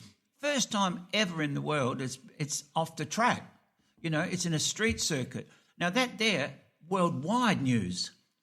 You see? And how many bikers do we know around the world that follow bikes? So that's where you can't put a money on it, but he's doing the right thing at the moment. Now, I'm not knocking him or praising him, I'm saying, but South Australia is doing very well. And like you say about the building, I've worked in Asia for a long, long time, and I go through some of these places up there in Malaysia, and I look, and there's 4 or 5 buildings. Next time I've gone there, which is only like 4 years later, there's 10 buildings there. No unions. In Adelaide, fast streaming things. But in Adelaide, I reckon for 10, 15 years, there's no buildings. Just no buildings at all. And then all of a sudden now you walk around Adelaide or you drive around, you'll see a half a dozen cranes. And then there's a hospital being built. Then there's this big tunnel being built. All of a sudden, Adelaide's come alive. And I think if we keep going the way we're going, we're going to remain pumping, Yeah, I just don't like them cutting down trees for a expanded golf course. Nobody likes that, but unfortunately, that's part of the process of progress. Progress. It's like all the businesses, you're talking about businesses, all the businesses up South Road, right? Literally from Flagstaff or, Flinders University all the way along, a lot of them have had to close down because they've knocked the shops down. But some of those that are smart have relocated in other areas. The other ones were going to close down anyway. I don't know. Yeah, I don't know either. Nobody's been forced out of business. Well, hang on. I disagree with that totally. People have been forced out of business. I've done stories back in the 80s, in the 90s of people going out of business because South Road is always being worked on. Yeah. I'm not talking about this new project, but I'm just talking back then. Yes. Businesses called us up at the station and said, I can't operate anymore, so we go down and do a story. And these guys were being forced out of business because of roadworks on South Road. Yeah. And the councils who compensated them? Nobody. And the councils are good at doing that as well with the Glenelg and also down King William Road at Hyde Park. They are constantly doing something with the parking or the... Yeah. There's always road... I don't know about South... I've been to lots of places, and always when I come back to Adelaide, there's always so much roadworks. Yes. It's like it's a continuous thing. I don't think it'll ever stop. It's just cyclical. It just goes around and roadworks. Now, this could be an employment thing. Now, I was talking to a mate of mine today who was saying they were down, Plimpton Parkway, down that way, and trucks were unloading soil, right? And then the soil was being loaded back onto the trucks. And then it was putting back on the ground. And he said to the guy, what's going on here? And he said, you tell me and we'll both know. Is that like the way they got people to polish tram lines in the Depression? Did they really? They actually paid people to polish. Well, I can understand that. Polish. I can understand that shine during up the Depression. Yeah, but I can understand that during the Depression. Well, you have to get money around. You have to get money around. I know, but they don't start the Depression in the first place, is my advice. That's true. That's right. Yeah. Okay. Paul Makin is with us. Dr. John Bruni. Peter Salarno. And nice to see you again, mate. And Tony Denton, who's got to leave early because his mum is in hospital. Yeah, Tony this morning when I first saw him, he looks like an extra out of Gunsmoke. Ah, yes. Howdy, Mr. Dillon. Well, I'll tell you what, they don't make shows like Gunsmoke anymore, more's the pity. That's right. Tony, that's a compliment, mate. It's not an insult. Yeah, we were talking about safari suits. And Nothing wrong with safari suits. Did you wear a safari suit? I certainly did. I had a light green and a cream one. What did you have? I had a military, dark, sort of drab green. I fancied that. Okay, your military one. That says a lot. Yes, I know. And the trenches. No, but they were. Safari suits were so comfortable. Yeah. And perfect for the climate. We Mediterranean climate. Absolutely. Here. Okay, we are here for Rossdale Homes, ladies and gentlemen. Whether you're building your first, second or third home or a seasoned property developer, no one likes extra scary costs. Rossdale Homes get that, which is why they pride themselves on their absolute fixed price guarantee. They believe trust is a must, and with their guarantee and fixed price contract, you'll get no nasty surprises. For peace of mind, trust Rossdale, where only you can change the price. rossdalehomes.com.au, trust is a must. BLD 8104. 'Cause a night has 1,000 eyes, and 1,000 eyes will see me true. And no matter what I do, I could never disguise all my little white lies. 'Cause the night has 1,000 eyes. So remember when you tell those little white lies that the night has 1,000 eyes.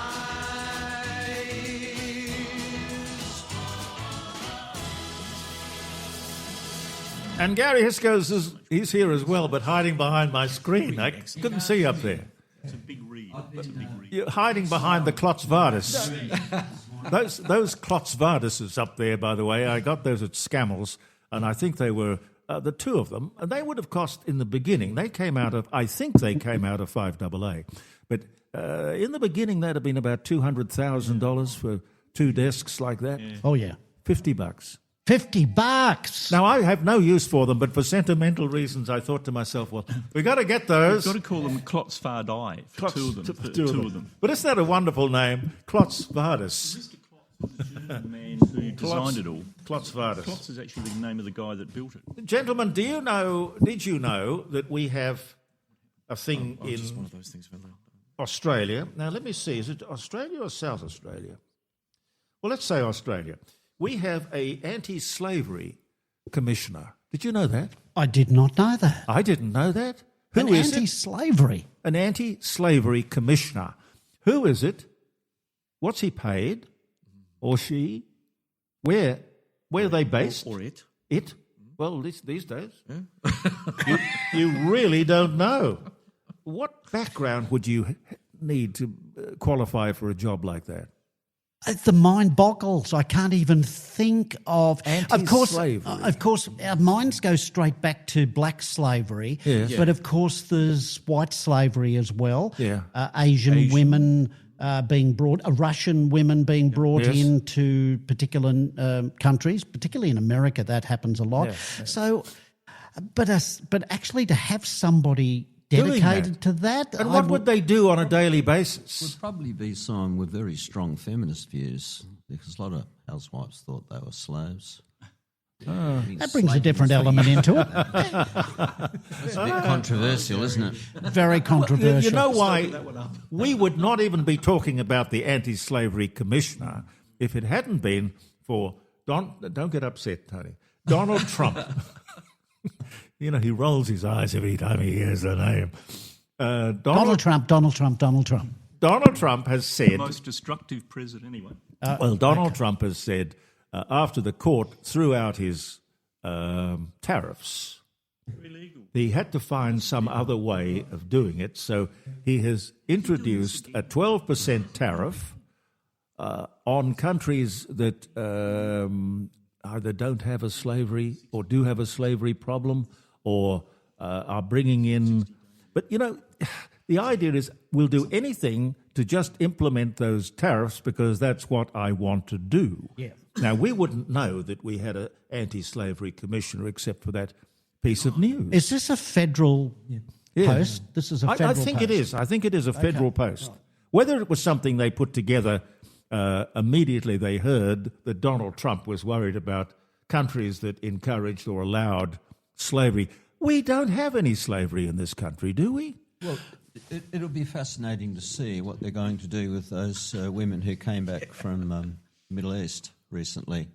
Well, they were recruiting slaves. They weren't slaves themselves. So it'll be fascinating to see what our government does with that. Is this the ISIS brides? Yeah. Yeah. Did you see Anthony Albanese's in a new film, that Hollywood movie? No. Yes, called Father of the Brides. Yeah. Oh, I'm sure he will do well with that. Boom, boom. Nothing bad can happen, only good can happen. Yeah, but look, one of the things that he has exempted is rare earth. Rare earth. Now, talking about Donald Trump. Yeah. Yep. As far as the tariffs are concerned, no tariffs on rare earths because he wants those in abundance in the country. But all the stories I've heard about rare earth, these are mines where children are being exploited. The children are sent in there to dig this stuff up, pile it up, pack it up, and send it off. That's all right. We've got a slavery commission. Yeah, oh, that's right. Well, but I mean, most of that, of course, all those kind of really abusive practices take place in places that have no regulation whatsoever, like the Democratic Republic of Congo, for instance, where... It ain't that democratic, is it? Well, it's not really that democratic, although if you happen to be in the ruling class, it's pretty democratic, but if you happen to be one of the child labourers in a cobalt pit somewhere, it ain't democratic. Well, perhaps it is democratic to the sense that in the Democratic Republic of Congo, everybody gets to be president, sooner or later. Everybody. That's very democratic, Jeremy. Very democratic. Can't get more democratic than that. Oh, lordy, lordy, lordy. I mean, what happened to Africa? You know, Africa was an amazing place. I've not been there, and perhaps it still is an amazing place, but all the news we get about Africa is tin pot despot dictators killing people, and there's a famine, or there is a disease epidemic, a pandemic, Yeah, well, it's or interesting. a revolt, or a palace coup, or no good news. Oh, it's fertile ground for the vaccine makers, for big pharma, isn't it? You know, they're now talking about a new pandemic that might hit the world. Well, we'll have to come up with a vaccine for that, and that's going to cost X amount. They never stop. Are you an anti-vaxxer? Yes, I am now. I wasn't. Oh. I wasn't at the time, but I've had friends and even myself. I feel different after I've had the. You're on the anti-vax in relation to the COVID vaccine. Yeah, COVID vaccine only. I agree with you on that. No, I'm only. Yeah, not. Yeah, I sort of But agree you have the flu needle? I'm not having that. Oh, look, I'm vaxxed out. Yeah. And my wife and I are vaxxed out, so we've decided that we're not going to get those. I think the traditional vaccines. Yeah, I think the traditional vaccines that were well tested and proven. No, I understand. And polio, and of course, if we didn't have polio vaccine, good, but I think COVID was a big scam. I think COVID was a scam, and I feel different to what I used to feel before COVID. Did you ever get COVID? Yes, So I got COVID. Even though you had the needle? Yes. How many needles did you have? 4, wasn't it? The booster and yes, I think I had 4. COVID part 4, 5, 6. No, I think 4 I had. We had. But I wish I hadn't have. A good friend of mine, Lonnie Lee. You know Lonnie Lee? The singer? Lottie and his wife Suzanne didn't have the COVID vaccine, and I wish he told me, don't have it. It's a scam, Paul. And I went, oh, yeah, okay. And, of course, we wanted to travel, and if we wanted to travel, we had to have the vaccine. Now, where's Lonnie Lee these days? He's in Sydney, lives in Sydney. He's in his 80s and he's still performing. Yeah. And his voice is now better than it was when he was younger. Have we got Starlight, Starbright? Oh, I love that song. What, Lonnie Lee? Yeah. There he is. Oh, yeah.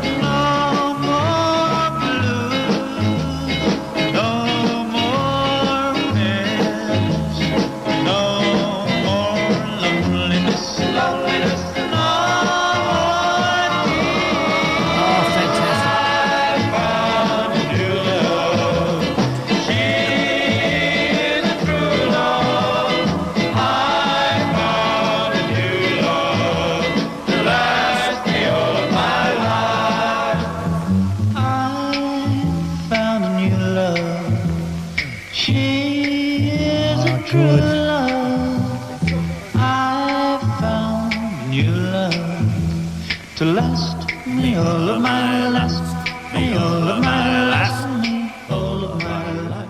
He's still got it. Lonnie Lee on the Lead On label right there with a great song. Lead On. Lead On. Lee Gordon. Was it? That's what Lee Gordon. Lee yep. Gordon. Lee Gordon, yeah. I remember it had concentric circles on it. I remember it. That's clear, correct. Clear no, yes, you're spot on. So Lonnie and Suzanne didn't have it and told me it was a scam and not to have it, and I didn't listen to them, and I wish we had have, because I do feel different at times where the energy level's not the same as I had when I think the bad one was probably the mRNA one more so than the AstraZeneca standard. Yeah, we got the Moderna. That's mRNA. And look, there are people who are suffering heart problems now, and research is going back to say that's to do with it. But the big pharma will say, there's nothing to see here. But I think it was a massive scam, and I think if they came up with something in Australia now to do the same thing, we wouldn't cop it. I wouldn't cop it. I wouldn't have it, and they can get stuffed. mRNA, isn't that like the RAA? They come out and look after your car. No. The restrictions they put on people. Even if you're an outside worker, you couldn't go to work without having this horrible vaccine. You're in the fresh air. I was doing a play at the time in Port Douglas. What was the play? Priscilla, Queen of the Desert. The musical. I played Bob the Mechanic. Ah, right. Thank God you weren't doing Priscilla. No. I hope you wouldn't say the Queen. No, but I fell in love. The story is I fell in love with the old duck. The old. I've never seen it. The old Queen. Oh, it's a great film and it's a great stage play. And we had the best time, but the whole cast got COVID 1 week before or whatever days it was, that you had to isolate. So the whole cast isolated, and we did our dress rehearsal for the opening night. So it was hairy, but we got through it, which was great. God. Yeah. But I had to fall in love with the old Queen. And Well- that was interesting. Yeah. Yeah. Yeah. Rebel Penfold Highland, or Rebel Penfold Russell, I'm not sure which name she uses these days, but she was the heir to the Penfold wine Yes. fortune. Right. And she went into movie making, and that was one of the movies that she made. Well, gee, you couldn't come up with a better... That was a huge hit, and it's still a huge stage play and musical around the world. Who's on the line? Hi. Hi, Jeremy, it's John. Hiya, John. Just a brief one today.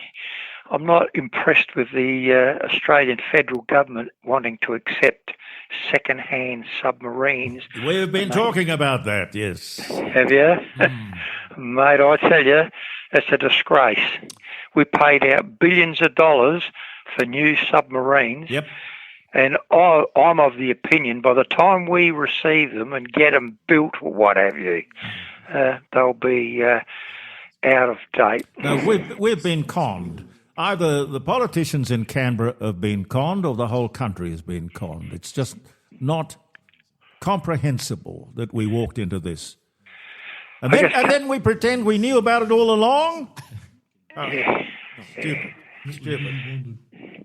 Yeah, no, we've been conned all right. And the other thing I'm not happy about is Mr. Trump wanting to put a 12.5% tariff on product that we might want to export to America. Not on. No. Well, I think we should all turn our slaves loose, and that will make the president happy. No, yeah. Have you got any slaves at your place? No, yeah, I have. Her name's Patricia. Oh, geez. Well, you're going to have to turn her loose. Wow. Trump hears about this. God. You can ask her. She'll tell you that's how she feels. Because you know she's got the medical condition she's got, but she just feels she's a slave doing things that... I have heard the line before. Yeah. You're a very brave man, John, to say that. Very brave man indeed. Or very stupid. Probably the latter. or stupidly brave. Yes. Thank you, John. No worries. You take care. Have a good weekend. Okay. Love to you both. No worries. Thank you. All the best. Did you remember the thing that they put on television, the show called The Games? Yes. You remember The Games? I do. I can't remember the very clever bloke, Clark. What was his name now? He's gone to God, but... John Clark. Who was it? John Clark. John Clark, yes. Yes, John Clark. John Clark. And they put together this comedy. Comedy. And it was about the Games, and it was just ahead of the Olympic Games. Oh, it's fantastic. It was so funny. And so funny. But the funny thing, the really funny thing, was that they came up with controversies all the time. One of them was that the 100 metres athletic track was 20 metres short. and the next week or the week after that, the real Games came up with exactly the same thing.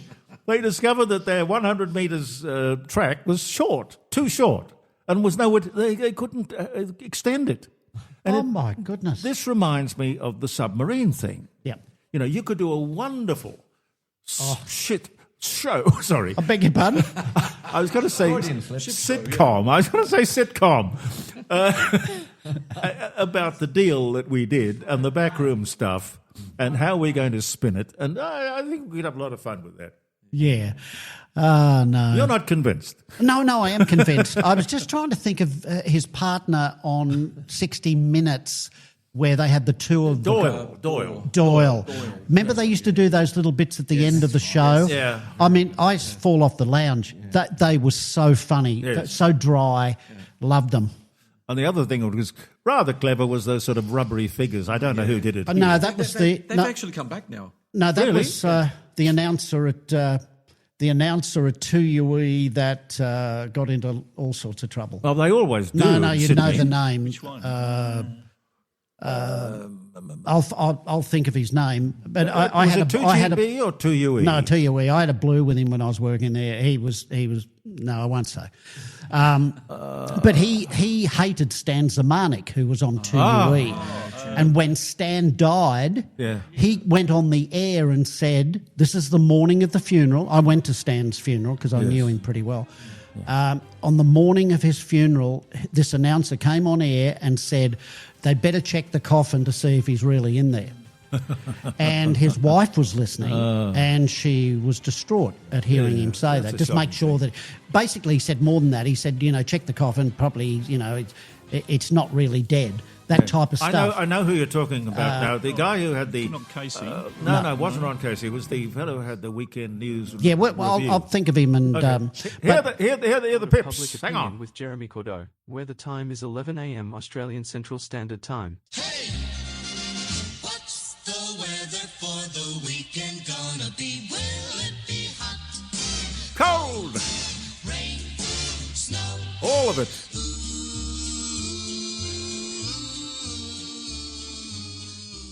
And the weather today in Adelaide, it will be a partly cloudy day. You may not find us on your TV, because in case you did not know, we're being brought to you by, brought to you on, brought to you by RADI.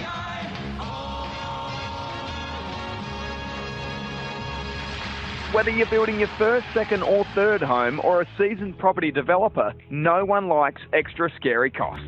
Rossdale Homes get that, which is why they pride themselves on their absolute fixed price guarantee. They believe trust is a must, and with their guarantee and fixed price contract, you'll get no nasty surprises. For peace of mind, trust Rossdale, where only you can change the price. rossdalehomes.com.au, trust is a must. BLD 8104.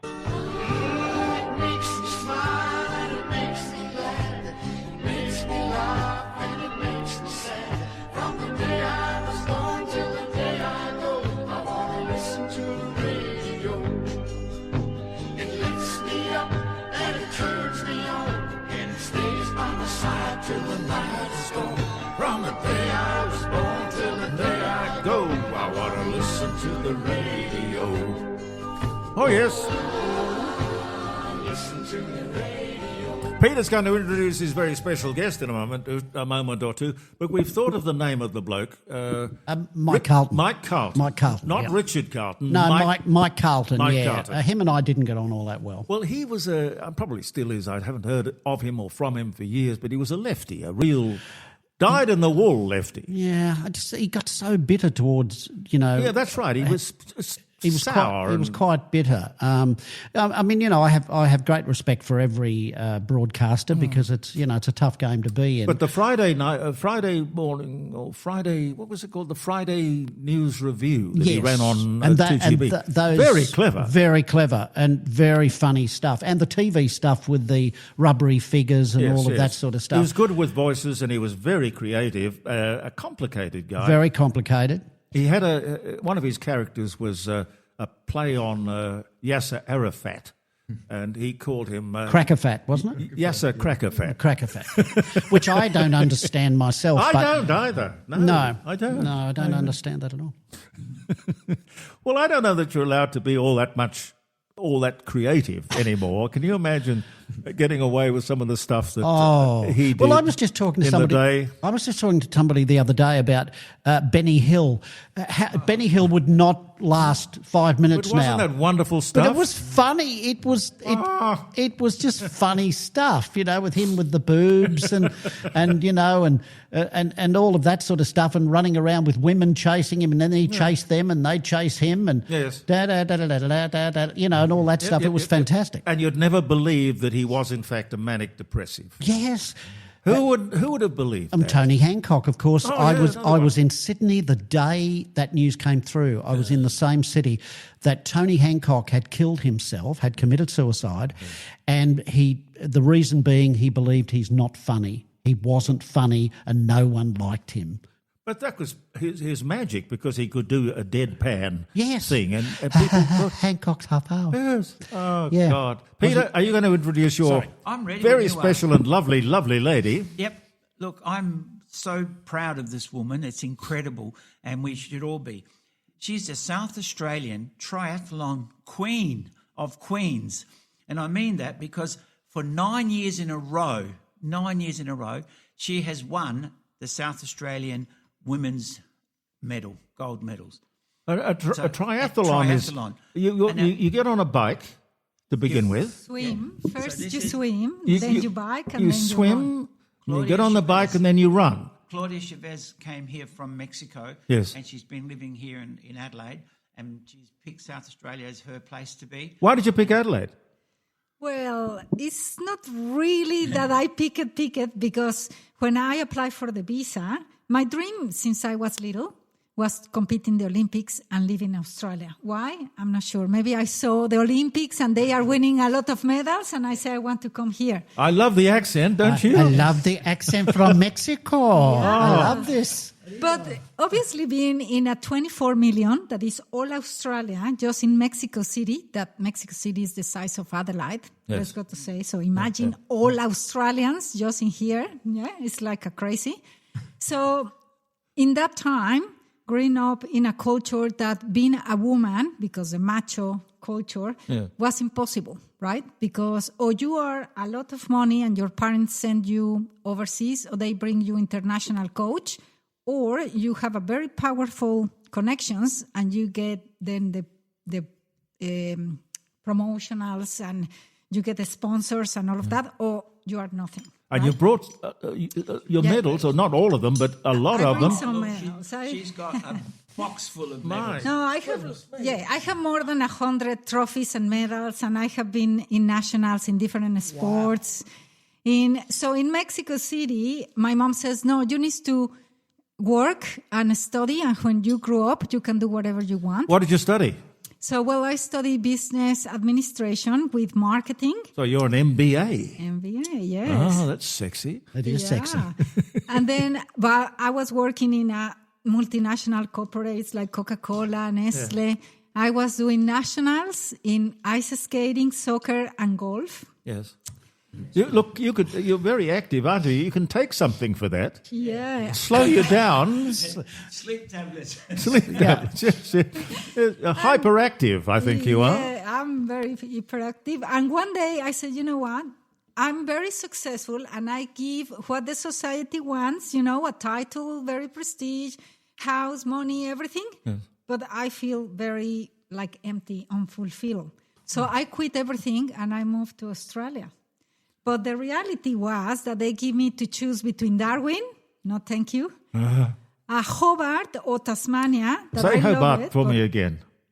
Say Hobart for me again. Hobart? No, you did it different. You went Hobart.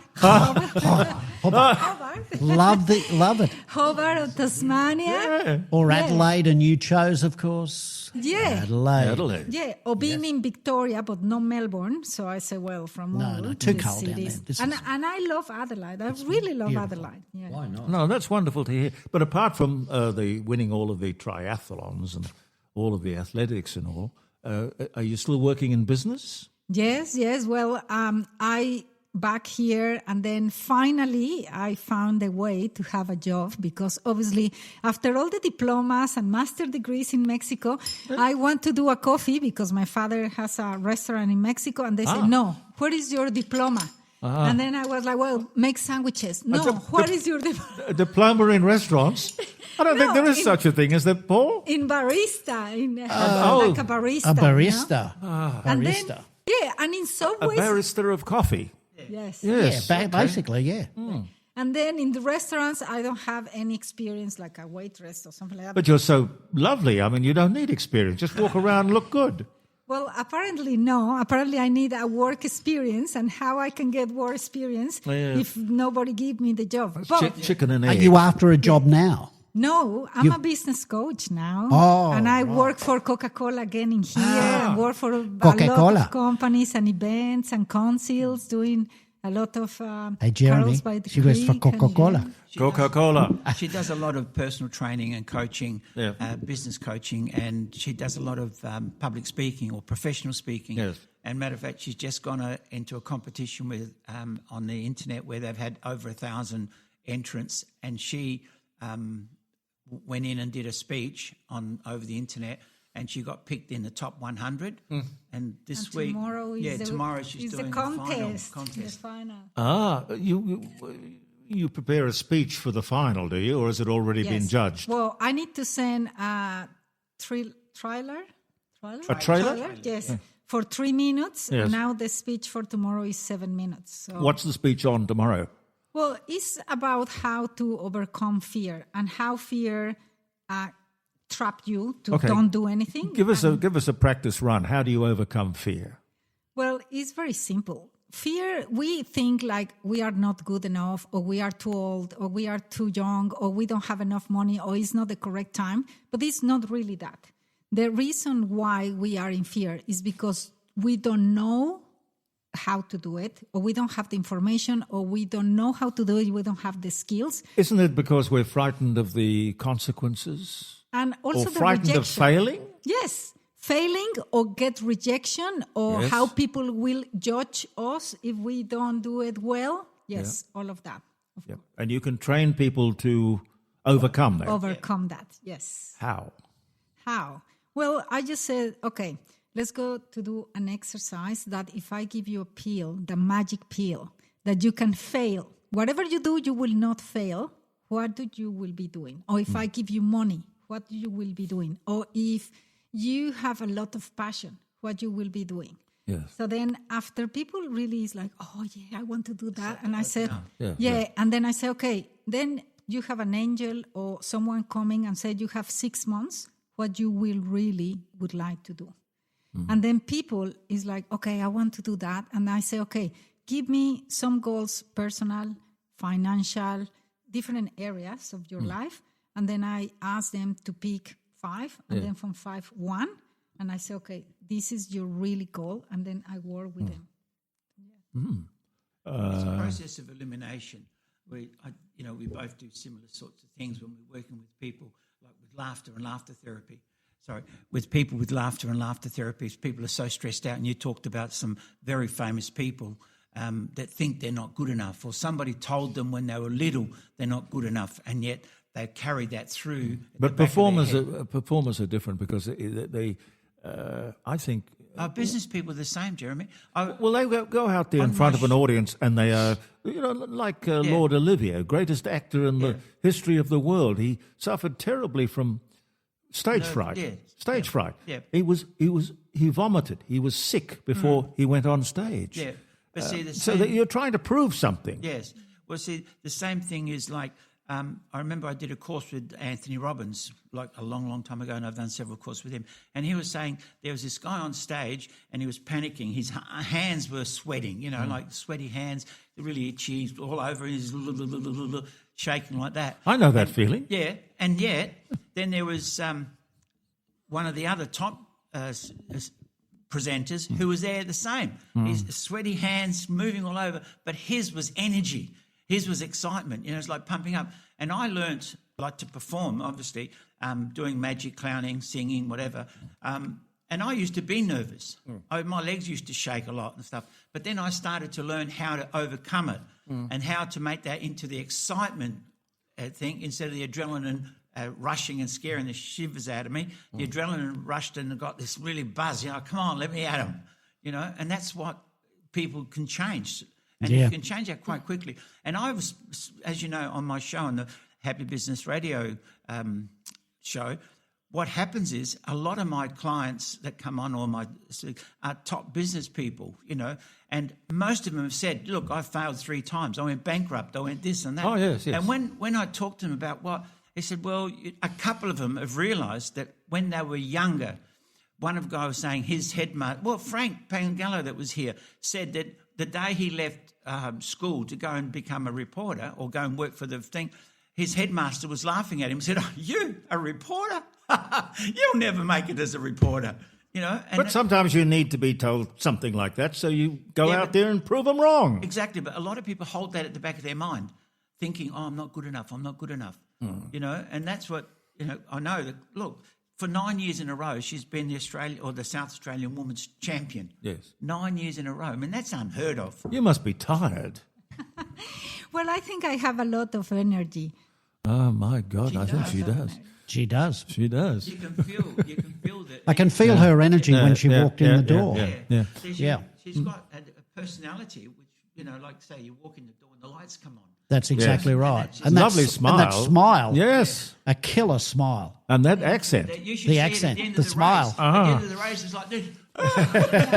Until she gets there, and then she goes, wow. Can I ask a serious question, a very serious question of you? Have you ever met Speedy Gonzalez? Yes. Yeah, what's he like in real life? What's he like in real life? Well, in real life, he's very cheeky. Oh, yes. Very cheeky. And he's very, very friendly. Yes. He loves to have friends. And does he wear that sombrero all the time? All the time. All the time. Yes, it's part of the personality. Okay. Yeah. Sorry, guys, I just needed to know the answer. No. What does it feel like, though, when you think of how many miles or Ks do you have to do in each of those disciplines? Well, it's different distance. The first one, that is a sprint, that is my favorite because I'm a sprinter. So how far is that? It's 750 swimming. Normally it's in the ocean or in the lake, with lakes. Then we have 20 Ks bike and then 5 Ks run. 7 Ks swimming. 7.5 meters. 7.5 meters. Yes. 700. Almost 700. 7.5 meters is only that long. 700. I can do that. 750 meters. Yeah. So how many meters do you have to swim? 750. 750. Yes. Okay. Usually in the ocean. Yeah. Usually in the ocean or a lake. It's not like going laps of the pool. No, but you must be exhausted. And then you get on a bike. 7 Ks in the bike. 7 Ks. 20. Like I said, 20 Ks on the bike. And then you leave everything and run 5 Ks as fast as you can. Yeah. This is a sprint. Then we have the standard, because before they call Olympic, but now you can call Olympic, so it's the standard. So the standard is the double. 1.5 Ks, so kilometer and a half swimming. Yeah. 40 Ks on the bike, and then 10 Ks running. And then you have the hundreds, or the 70.3, or the half Ironman. That is the double again. You must be very fit. A little bit, yeah. Yeah, I train a lot. The thing is, what a lot of people don't understand is whether they're in business or studying or whatever it is, they don't put the effort in, right? And the fact is that when you ask her how much she has to train, how many hours you put in, will blow people away. So, how many? Well, I train 1.5, 2 hours in the morning, and then 1.5, 2 hours in the afternoon every day. How do you fit Coca-Cola in there? Yeah, well, just wake up 4:30 in the morning, go for a swim, have a shower, breakfast, go all day to work, and then back again. How much Coke do you drink? That's a funny thing. I don't. Do you know how hard it was for me sell not just Coca-Cola, because in Mexico I just eat soft drinks, but here I was in the alcoholic division and I don't drink alcohol.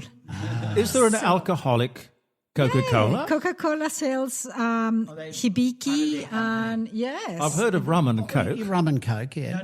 No. It's not the Coca-Cola company, it's another company that they own. I see. That we distribute. Well, they don't mix them. Yeah, no. Yeah.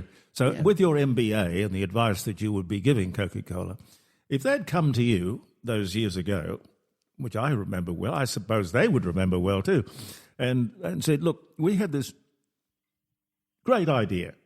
We'll scrap Coca-Cola and we've got new Coca-Cola. Would you have given them the advice to do it or to get rid of it?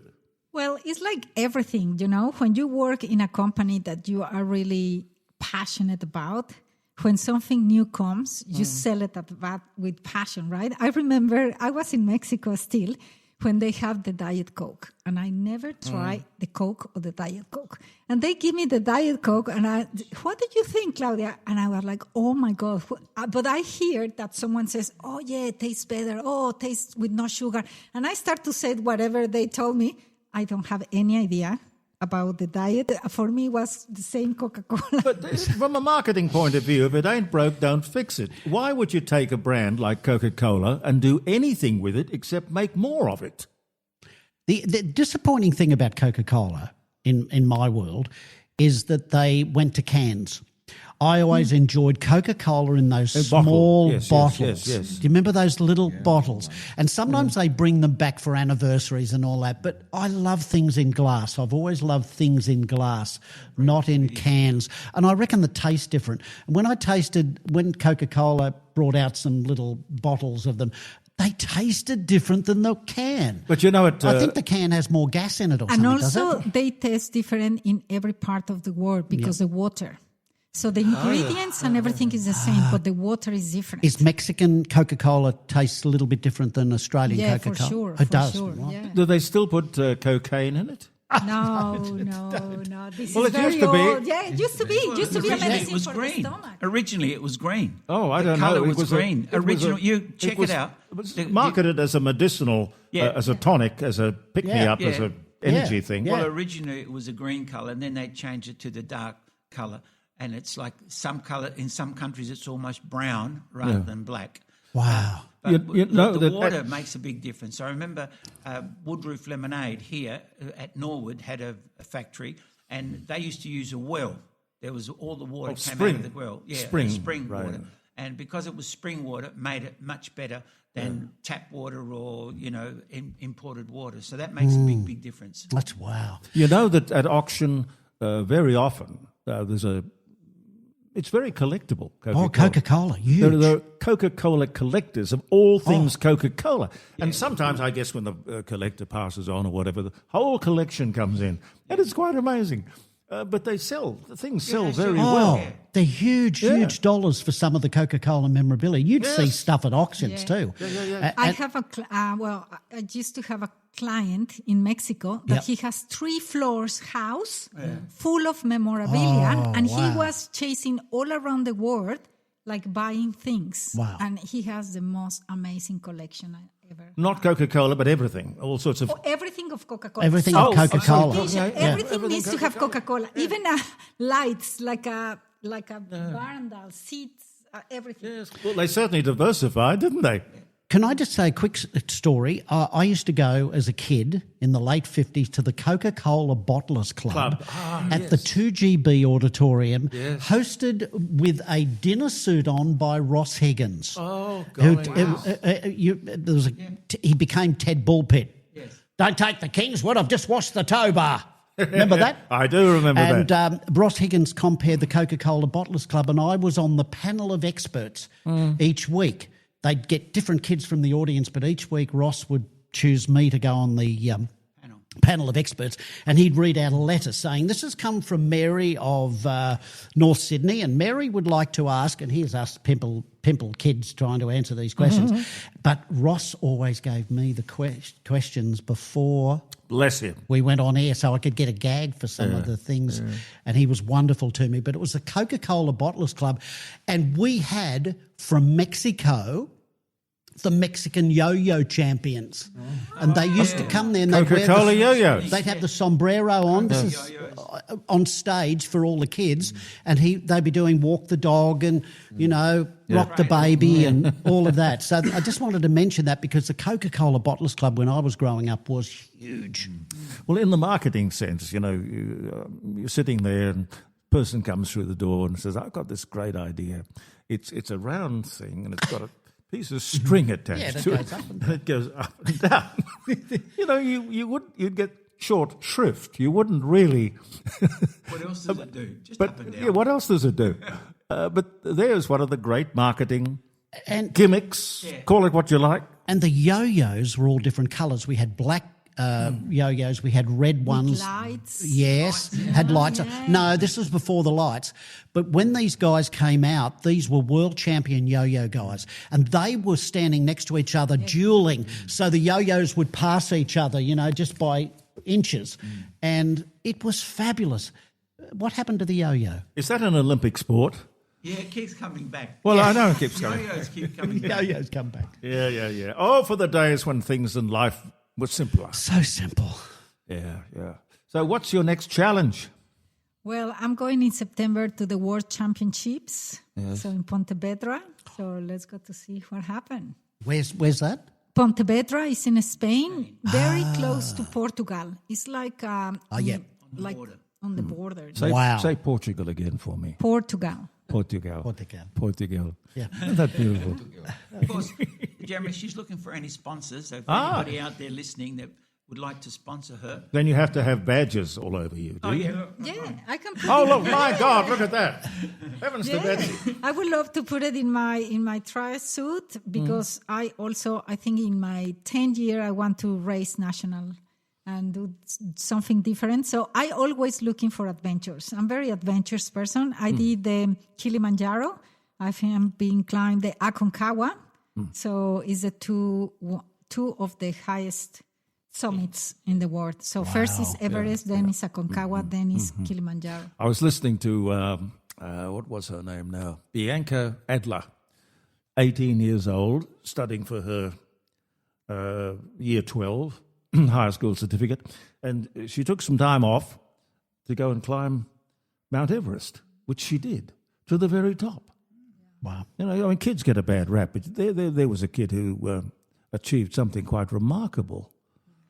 And you say women are adventurous. I tell you what, all the signs are there, aren't they? Yeah, I'll tell you something. I mean, Kilimanjaro is hard, but it still is easy because you have Sherpas and things like that. Yes. But Aconcagua, like really people that climb mountains, the mountaineers, it's freezing and you need to go to the toilet and it's freezing. But you need to do toilet inside the tent. So imagine that. And then it's like you need to carry everything. I remember I was just with 6 of us and I was the only woman. I need to carry the same as them. Why didn't you ask yourself why? And then... Yeah, well, when I was in the mountain, freezing, having, What am I doing? Nothing to eat with blisters over blisters and, open wounds, I was like, why I'm here? Yeah, I thought that. But you look back now and say, what an achievement.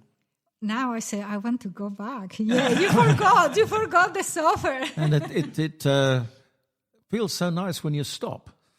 When you come down and have a nice hot bath, you think, Yeah, this is another thing. You don't have toilets. You need to, clean yourself, whatever you can. You can just eat whatever. Yeah, it's not really pleasant. No. I don't know if any of you guys has actually done it, but I remember in the old 5DN days, we had this bloke who was sort of a business coach kind of thing, or a, dare I say, sort of pull yourself up by the bootstraps kind of thing. And one of his methods was to walk on hot coals. So if you could walk on hot coals, you could do anything in life. You could face absolutely anything. I've done that about 4 or 5 times. You've been that stupid. Yep. I think it's very silly. Even here Very in Adelaide, silly. I've done it. Oh, thank you, I've mate. actually A done glass it- of red wine has arrived. Yeah, I've done it a couple of times actually here in Adelaide. Coca-Cola, so. But the other thing that I've done and I've helped people to do is walk on glass. Oh. A glass walk. Now, because the fire walk is really hard to organise and it takes a long time. You've got to have a mountain of wood. You've got to light it, let it all burn down. And do Well, you all can that sort of smash stuff. glass anywhere. But, yeah, you can get glass in bottles and you just smash it, put it down. I carried it in a big blanket. But And you don't then- hear very much of walking on glass or, well, water for that Well, you matter. still, at some conferences you do it, some seminars. But the other problem is, of course, there's a lot of publicity, which is bad publicity about it. And, of course, in America, they've stopped doing a lot of those things because everybody gets sued for everything, And even in Australia, the insurance is incredible. Well, so sounds rather stupid. I mean, you can't Well, it's a sue way for of div- personal stupidity. It's like when you're up there, like Claudia said, when you're up there at the top, you've got to push them a bit harder, or you've got to push people and say, look, if you could do this, what else could you achieve? You know, and then Yeah, that's I know. where I guess the theory is when you're right. helping people to move forward, you've got to say, right, what about this? Now let's pick your top 5, let's pick your top 2, let's pick your top 1. Now, if you want to achieve that, you know, if you did this, how would that make you feel? If you'd played this game, how would it make you feel? If you won this contract or made this sale, how would it make you feel? And then all of a sudden, once they've made that sale, they up their sales. Yep. You know, like I said, if it's a car salesman, sold 5 cars in one day. And people said, bull, like he only sells 1 a week and, he's made it, at the end of the month, he ends up with 5 sales. And they go, no, there was somebody over there who made 5 sales in one day. And the guy said, well, what did he do? So, well, would you like to do that? Yeah, okay. So we push him forward. Now, Claudia, I'm impressed with the fact that for 9 years in a row, she's won this, not just participated. It's hard to find somebody who's even participated 9 years in a row. But for her to participate and train as hard as she trains, that's like unheard of. And now she's going for her 10th. And Phenomenal. She's representing Phenomenal. the Congratulations. international. Just absolutely amazing. I think it's also perseverance, is how that you get that discipline. Yes. Some people doesn't have that discipline. Now, what star sign are you? What? Star sign. Scorpion, Libra? Scorpio. Scorpio, yeah. Scorpio. That'd be right. That'd be right, Yeah. yeah. Scorpio get on. They get on with it. They don't muck I've about. heard They that. just get on with it. Now, are you married? No. How come? Have you got a boyfriend? Have you got a boyfriend? No, because yes, My goodness. I think I don't know. Well, I'm just amazed. Yeah, I'm amazed too. Yeah. But you know what? Probably no boyfriend can catch up with her. Well, that's probably that's what true. it is. That's true. That is the truth. Do you guys want to stay around for a second? Sure. I want to introduce you to a friend of mine. His name is Stuart Kay, and he'll be with us in a flash. So I lay my head on a pillow soft and stained with tears. I cried for you through all the long, long years. But when I dream till the morning sun's come to shine, and I will be yours, and you'll be mine. Yes, I will go back to a better place and a sweeter time when I was yours and you were mine. That's one of the most lovely women in all the world. Her name is Emmylou Harris. Fabulous, fabulous voice. She writes all her own stuff. She's a great friend of Dolly Parton. Yeah. And who would not want to be a friend of Dolly Parton? Absolutely. Yep. Stuart, are you there? Stuart? Oh, God, don't tell me he hung up. I heard a funny noise there. Never mind. I was going to ask you, what about Coca-Cola sponsoring you? Your good friends at Coca-Cola? Coca-Cola, they normally don't sponsor individuals. They okay. teams, because if something, let's go to say that you are a pilot or you are Yeah, something, yeah. and you go and drink I or got you. smash, I got it's you. like, oh, the Coca-Cola guy. Associated with Coca-Cola. Do you know we used to have a Coca-Cola factory here Oh, we in did. Adelaide? A huge Coca-Cola factory down on Port Road. Head offices everywhere. We had head offices coming out of our head offices. Correct. Are you there? Oh, the phone's ringing anyway. Hang on. Stuart speaking. Stuart, it's Jeremy Cordeaux. I don't know. Hi, Jeremy. Just hang on there. I know you're there. No worries. Just wait right there. One of the other things, we spend a lot of time thinking about a really comfortable bed. You know, all those ads on television for this bed is better than this one. This one comes in a box, and you can put it together yourself. You can fine tune it. And you go, oh, there you go. What about those people who sleep on publicly a bed of nails? Yes. Yes, they do that in India. They do that in India. Well, they do that in India, but they do that in circuses as well. But is that because they like the difficulty of the experience, or that's how they get their jollies? Some of them do it like acupuncture. They do it for medical reasons, and that's quite interesting because when you're on that bed of nails, Yes. the whole part of your body gets stimulated. And it's incredible. If you know anything about acupressure points or chakras, you're massaging your acupressure points, you're massaging your chakra, you're massaging your aura. Yeah. And you said it very well, Paul. Massaging your aura. Your own aura. But when Claudia walked in the room, you felt an energy. Absolutely. Right. I mean, everybody sort of noticed, not just because she's such a beautiful, attractive woman, but her energy comes in. I think he's flirting with you. Oh, look, he's flirting with you. I've flirted her for years and she's still, good friends. Still, I reckon that if you can sell a bed of nails, you can sell anything. Yes. Oh, God. No. I wonder if the bed of nails could be bought at Makin mattresses. Oh, yes. You're not related, are you, Paul? No, and they don't send me one bloody cent. Oh, God. Yeah. You don't get Life's royalties. cruel. Now, let me introduce you to Stuart Kay. I was nearly going to say Stuart. I was nearly going to say Peter Kay. Very good. in honour of your wonderful father, and I miss him so much. Thank you, Jeremy. It's lovely of you to say so. Hello to you and all your folks listening. Yeah, well, that's good of you to join us. We were talking about this economy and the fact that this budget has sort of declared war on asset classes. You know, you've got this capital gains tax discount thing being abolished, and the world is sort of looking around maybe for things we can invest in which will not be affected by capital gains tax. And one of them has got to be your specialty, which is number plates. Well, look, it's interesting, isn't it? For years and forever, and I guess certainly into the future, property was the place to put money, of course. But we've got, certainly in South Australia, but nationally, we've got lots of car enthusiasts. We're a car town in Adelaide, as you very well know. You know, we've got a rich history and everyone's got a garage and a shed, so nice cars get tucked away. But hand in hand with that is sort of an interest people have in number plates. And our jurisdiction in South Australia was one of the first in 1906. So this year, 120 years to issue these number plates.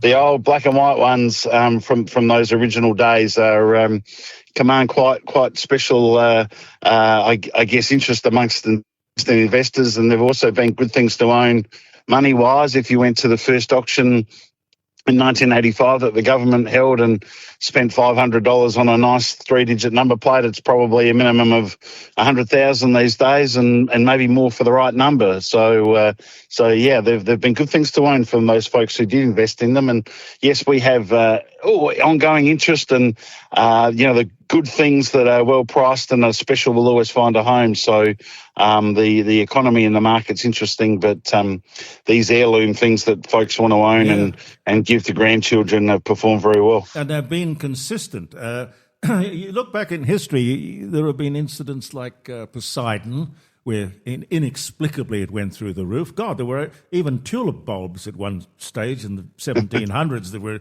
incredibly valuable in investment-wise. And Apple, I guess if you got in on the ground floor of Apple, it would be pretty good. But these number plates, they grow exponentially, don't they? They every year. And you have an auction. How often do you have an auction of them?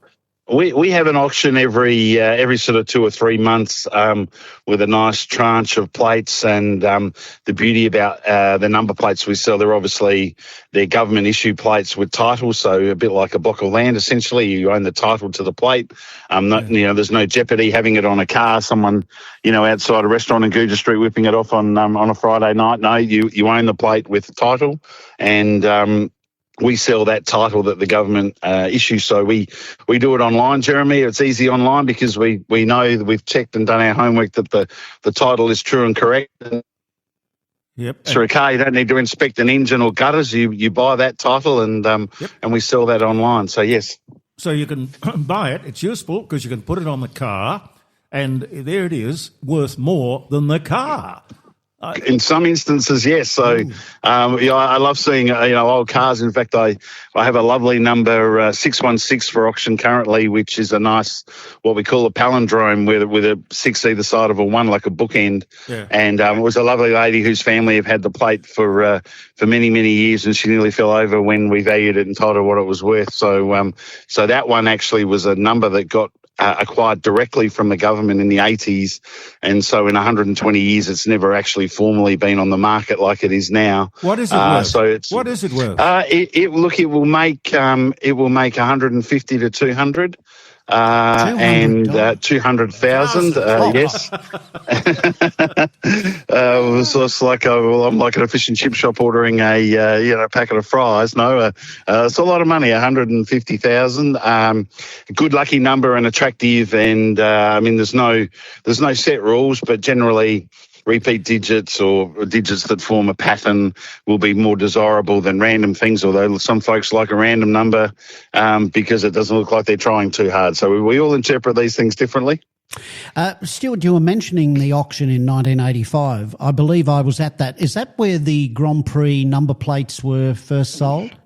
Yes, they had two auctions in 85, the fabulous period it was back in Adelaide. They had the major government auction was at the Hilton International, which I believe is now changed, but it was in the ballroom upstairs at the Hilton. I went along with that, as Jeremy recalls, with my late father, and that's where the interest in number plates started. And they had a subsequent auction for Grand Prix plates because it was our first Grand Prix, obviously, in 1985. So they were big on number plates that year. And then if you spend a couple of $100 on a Grand Prix number plate in 1985, that today is a minimum of sort of 40, 50, and depending on the numeral, up and over 100,000. So wow, fabulous things, yeah.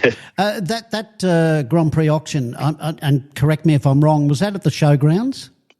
They did a series of auctions over the subsequent years. They just had a limited tranche in that first year, obviously not to flood the market as such. Yeah.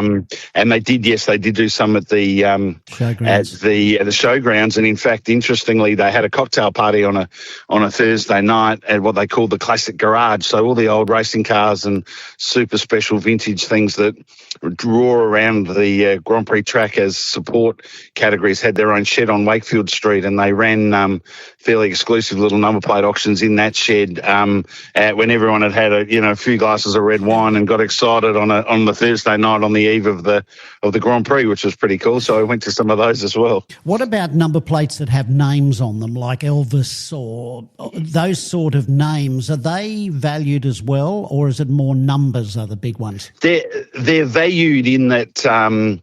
There's always the beauty about a number is, I'm sitting in a car park talking to you guys and I'm surrounded by what looks to be grey, white and silver cars and some nice ones, but they're fairly ubiquitous. But you pop a number on the back of them and you've certainly personalised your car and you've put your little claim on the roads as to what you're interested in. So something like Elvis or what have you, the answer to your question is yes, not as valuable as a numeral-only plate because, of course, you then limiting your market as such, but anyone could take 616 for example on a big Mercedes or a little Mini or a vintage car or anything in between. So they tend to have a little more wider appeal and as such are valued in that. We specialise in the numbers only because that's where the interest in the market lies and where the growth has been as well. Yes, it's a nice little earner for the government. I don't know whether we thought of it here in South Australia first, but somebody must have thought of it. When the first tranche of numbered plates came out, the government was selling them. What would they be? What was the sort of ballpark price for them back then? Yeah, well, it's interesting, Jeremy. The eastern states, New South Wales and Victoria, sort of went first on this, and vanity plates had been a thing in California for a number of years, and certainly in the UK, where we essentially in many things, because we're a little bastion of England, followed what the UK experience was, and I'm talking at the turn of the century in the early 1900s. They established a registration system, part of which we sort of followed. We didn't follow the way the numerals were laid out, but we followed what they did in the eastern states in 1985, and at the first auction, they sold number 3, number 6 and number 9. I had a very wise client who bought 3 and 6 and paid about $17,000 for them. And at the time, everyone said, "Are you crazy?" And he certainly wasn't crazy, because the value today, and we just sold a single-digit number 7, which we had it on public offer. And whilst I'll be a gentleman, as we always are, and not disclose figures, you could go shopping in Unley Park and look for a house with a court and a pool, I would suggest, as to what the number made. And that number, was in 1985, the family of numbers, those 3-digit numbers, were 6,000, 9,000, and number 3 was 11,000. So that's not a bad return in multiples of millions since 1985 if you bought one. And that capital gain is tax-free. Well, look, I'm not a financial advisor, so I can't give financial advice. And I have this conversation with my clients all the time. I've got a couple of very rabid collectors who are accountants as well, and I always put them onto them, which they're very grateful for. So the phraseology I use is, I don't know anyone that's paid capital gains tax on one of these things, but do your own research. So they've been, and that's not playing funny buggers. That's just literally everyone's circumstance is different, of course, and with such matters, you look at your portfolio in inverted commas in totality, but that's why you have good accountants. But no, that we always look at the at what governments do, and what's the phrase, if they want to tax everything if it doesn't run, or law is in decline anyway. So we look at it, but they have been good places to park money. And Jeremy, just as if I had my nana's MG that had been sitting in the shed for 50 years, and she paid £50 for it, or $2,000 for it in 1985, and it was now worth $40,000. I don't believe there's a capital gain payable on that, and these number plate agreements are treated, as far as I know. And again, do your own research in a similar vein. And unless you were a dealer, I don't think you'd be affected by it at all. But again, I'm not a tax advisor either.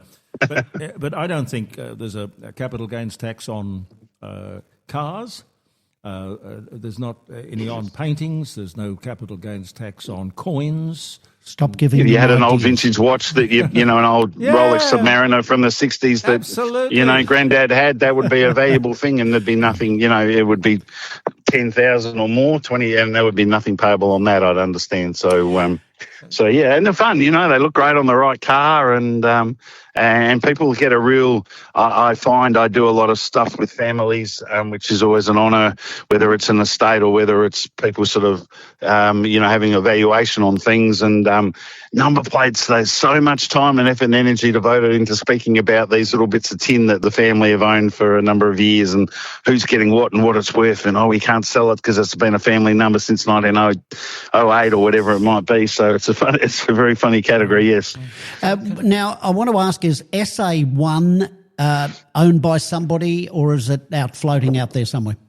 Fabulous story. SA1 was first issued to a fellow called Hargraves, who was the head of the assay department or something in South Australia back when. I imagine in the advent of motor vehicles, he would have been somewhat involved in the setting down of the legislation and the rules that said we had, you had to lead with a number in front of your vehicle. And, we still had horse and carts and things running around. So he had number 1, and then a family bought a vehicle that I reckon was sort of from the 30s. So it had been on something in 1906 and then maybe replaced in the 30s. And then in 1951, a family who were Glenelg dry cleaners. So they were down at Glenelg, and they had a Ford Comma van that had number 1 on it, and still today has number 1 on it. And they call themselves number 1 dry cleaners. So they had all these, I've seen the car. It's fantastic. There's all these racks in the back of this little van, and they used to tear around Glenelg and drop off everyone's dry cleaners. It's got a great big arrow on the front and the back pointing to number 1 on the number plate, and it says number 1 dry cleaners, Glenelg dry cleaners. So how much it's still on that vehicle. I believe it's in the currently might reside in the museum up at Strathalbyn. So anyone listening, and it's a fun, Strathalbyn's a fabulous place to visit any time. What would it be worth? Number one in South Australia would be maybe 5 or 6 million, maybe more, because we would have interstate marauders coming in who, in Sydney or Victoria, it might be 10 or 20, because if you're a billionaire and you've got $1,000 million in the bank and you can spend $10 on buying a very cool number plate, it's not a big deal for you. And fortunately, we have those folks putting it in relative terms. So should it come up, and I believe there will be some, there's all rules that govern these things, as of course there has to be, and that might unfortunately not be one that the family could retain upon the passing of its owner, with it, permission to speak frankly, and that might be a sad day if the family lose that and don't, I guess, get rewarded for the foresight. They would have paid good money for it, in the 50s to have it, and it's sort of a shame that it might be, the phraseology is resumed by the government, and they might not see a return on that. But so it is what it is. So one is alive and well. I think you can have a look at it on the van at the Motor Museum, Gilbert Motor Museum at Strathalbyn. But it's a cool number. I like ones and zeros personally. Folks like, I've got clients who like sevens. Of course, my Chinese folks or certain cultures love eights because they're super lucky, and other people like it fives or whatever. But obviously number 1 or number 11 or 10 or anything like that, 88, 77, 55. They're all great numbers. So the lower the better, of course, and more valuable as the crow flies. So, excuse me, it's Peter Salerno here. I'd just like to ask a question. So, if I go back to the old farm and get a couple of number plates off the old ute or the old car, would that be worth anything? Or you're saying just the ones with numbers on it, if some of them got letters on them? Excellent question. No, the obviously in the universe of numerals, so our number plates went up to, they weren't issued in period, but our black and white, our valuable historic numbers go up to 999. So the universe of those numbers is number 1 right all the way through to 999. So that's 1 million minus 1 plates. But not all those plates have been issued. A great deal of them. We did get to nearly 600,000 back in the day, and then we went to a different system in the 60s. But not all those numbers have that clear title that was government issued. So at some point between 1985 and 2008, an owner or a vendor, in our case our vendors, acquired the title to that number direct from the government. So just having physical possession of a set of plates doesn't confer that title, and unfortunately it's not possible to acquire that directly from the government. So yes, I speak to lots of folks who have really interesting things in their shed, and first thing we check is about, have they paid a fee to the government to own that plate? And you sometimes it's, I remember giving the government $500 1987, and I wasn't happy about it, but I now own a number plate that's worth $50,000, so that was a good deal. So no, it's not possible just to find a set of plates in a shed or something, for example, and then use them on a modern car. Otherwise, we'd all be tearing out to our granddad's sheds and having a look. Yeah. Well, we've got on the cattle station, we had some old army trucks and they had number plates on them, and some of the cars that were left up there. That was in Western Australia. Yes. So, like here, like you said, if you run out to the shed and grab a number plate off, you've had to prove it that you bought it from the government. Is that right? That's right. And WA was interesting more so than us in that WA in period had regional plates. So if you were from Kalgoorlie, for example, you might have had K1 or K2, K3. If you were from Geraldton, they might have had G1, G2. Yeah. They had a cipher at the front and a letter for the region. So I don't believe they sold those plates, but I've seen lots of old photos of trucks and Land Rovers and things on properties with these interesting regional denominating number plates, which were quite cool. They're not worth anything now, though, are they?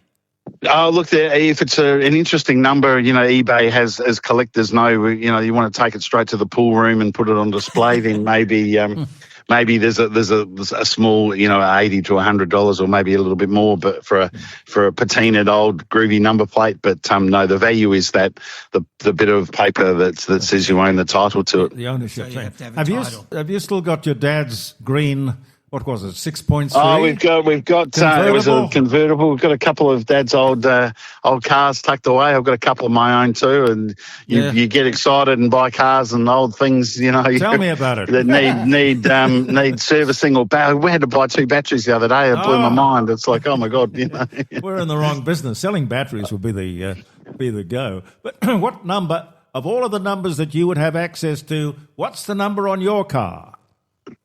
I've got a very low. I like the 3-digit numerals that start with 100, and I like them they're not quite a 2-digit, and we're getting into first world minutiae here, but they look attractive on a car. I think a 3-digit is balanced, and I like a 3-digit is one of only 900 potential numbers from 100 to 999, of course.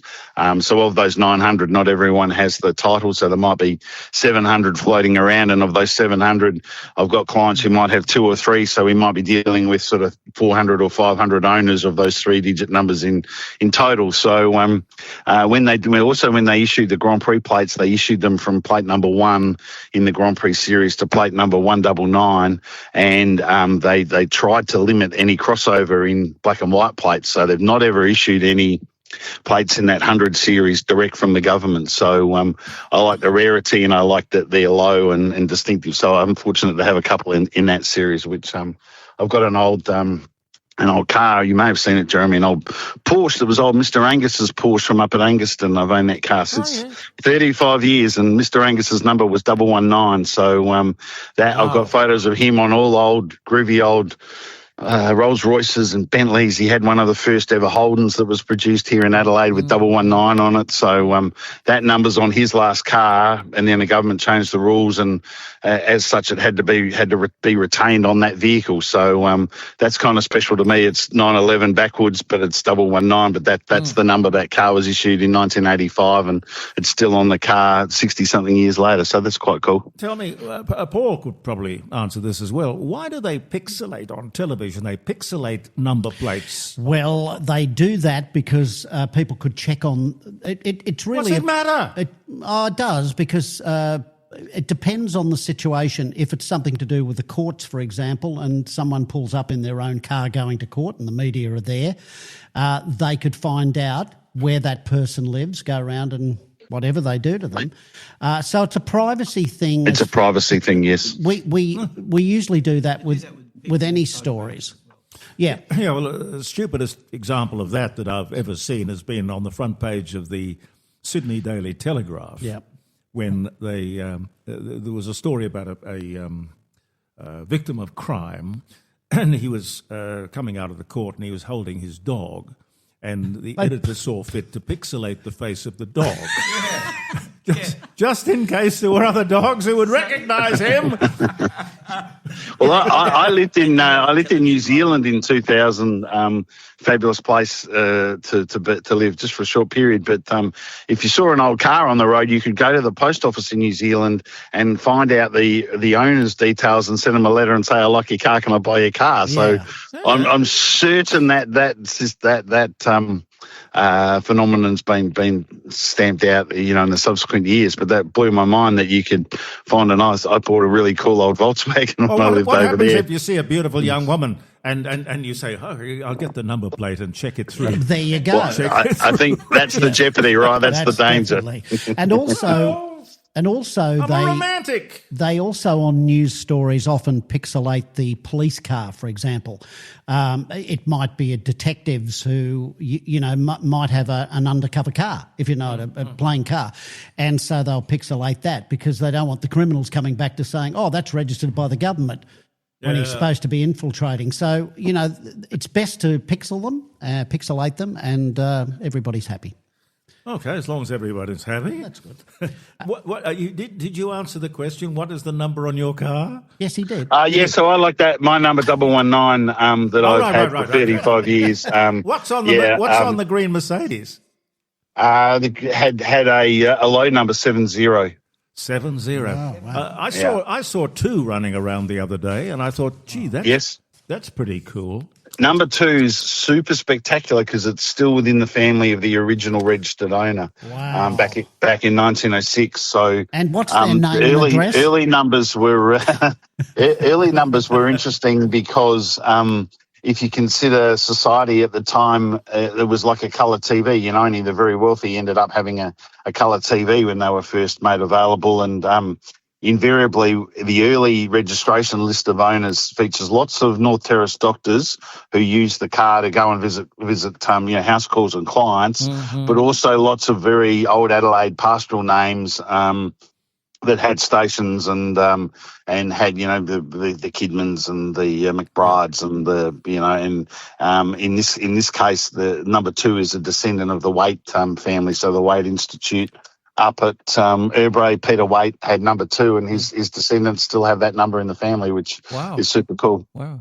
I remember you sold me, this is way after the public auction, but you sold me 3, 4, 5, 6, and I think I've got 5, 6, 7, 8. You do, that's correct. Yeah, great. And any of those, that the alliteration of that or the sequencing, anything as a 616, 303. 303 is interesting. It's a gun number, so someone might like that. I had 666 once that being the number of the beast, that probably scared a few people off, but the folks that bought it love it. So and didn't buy into that suspicion. So there's a whole lot of numerology and consideration on things, but those ascending numbers and descending numbers are considered lucky. My Chinese folks don't necessarily like descending numbers, but they like ascending numbers. So everyone's got very interesting views on what they find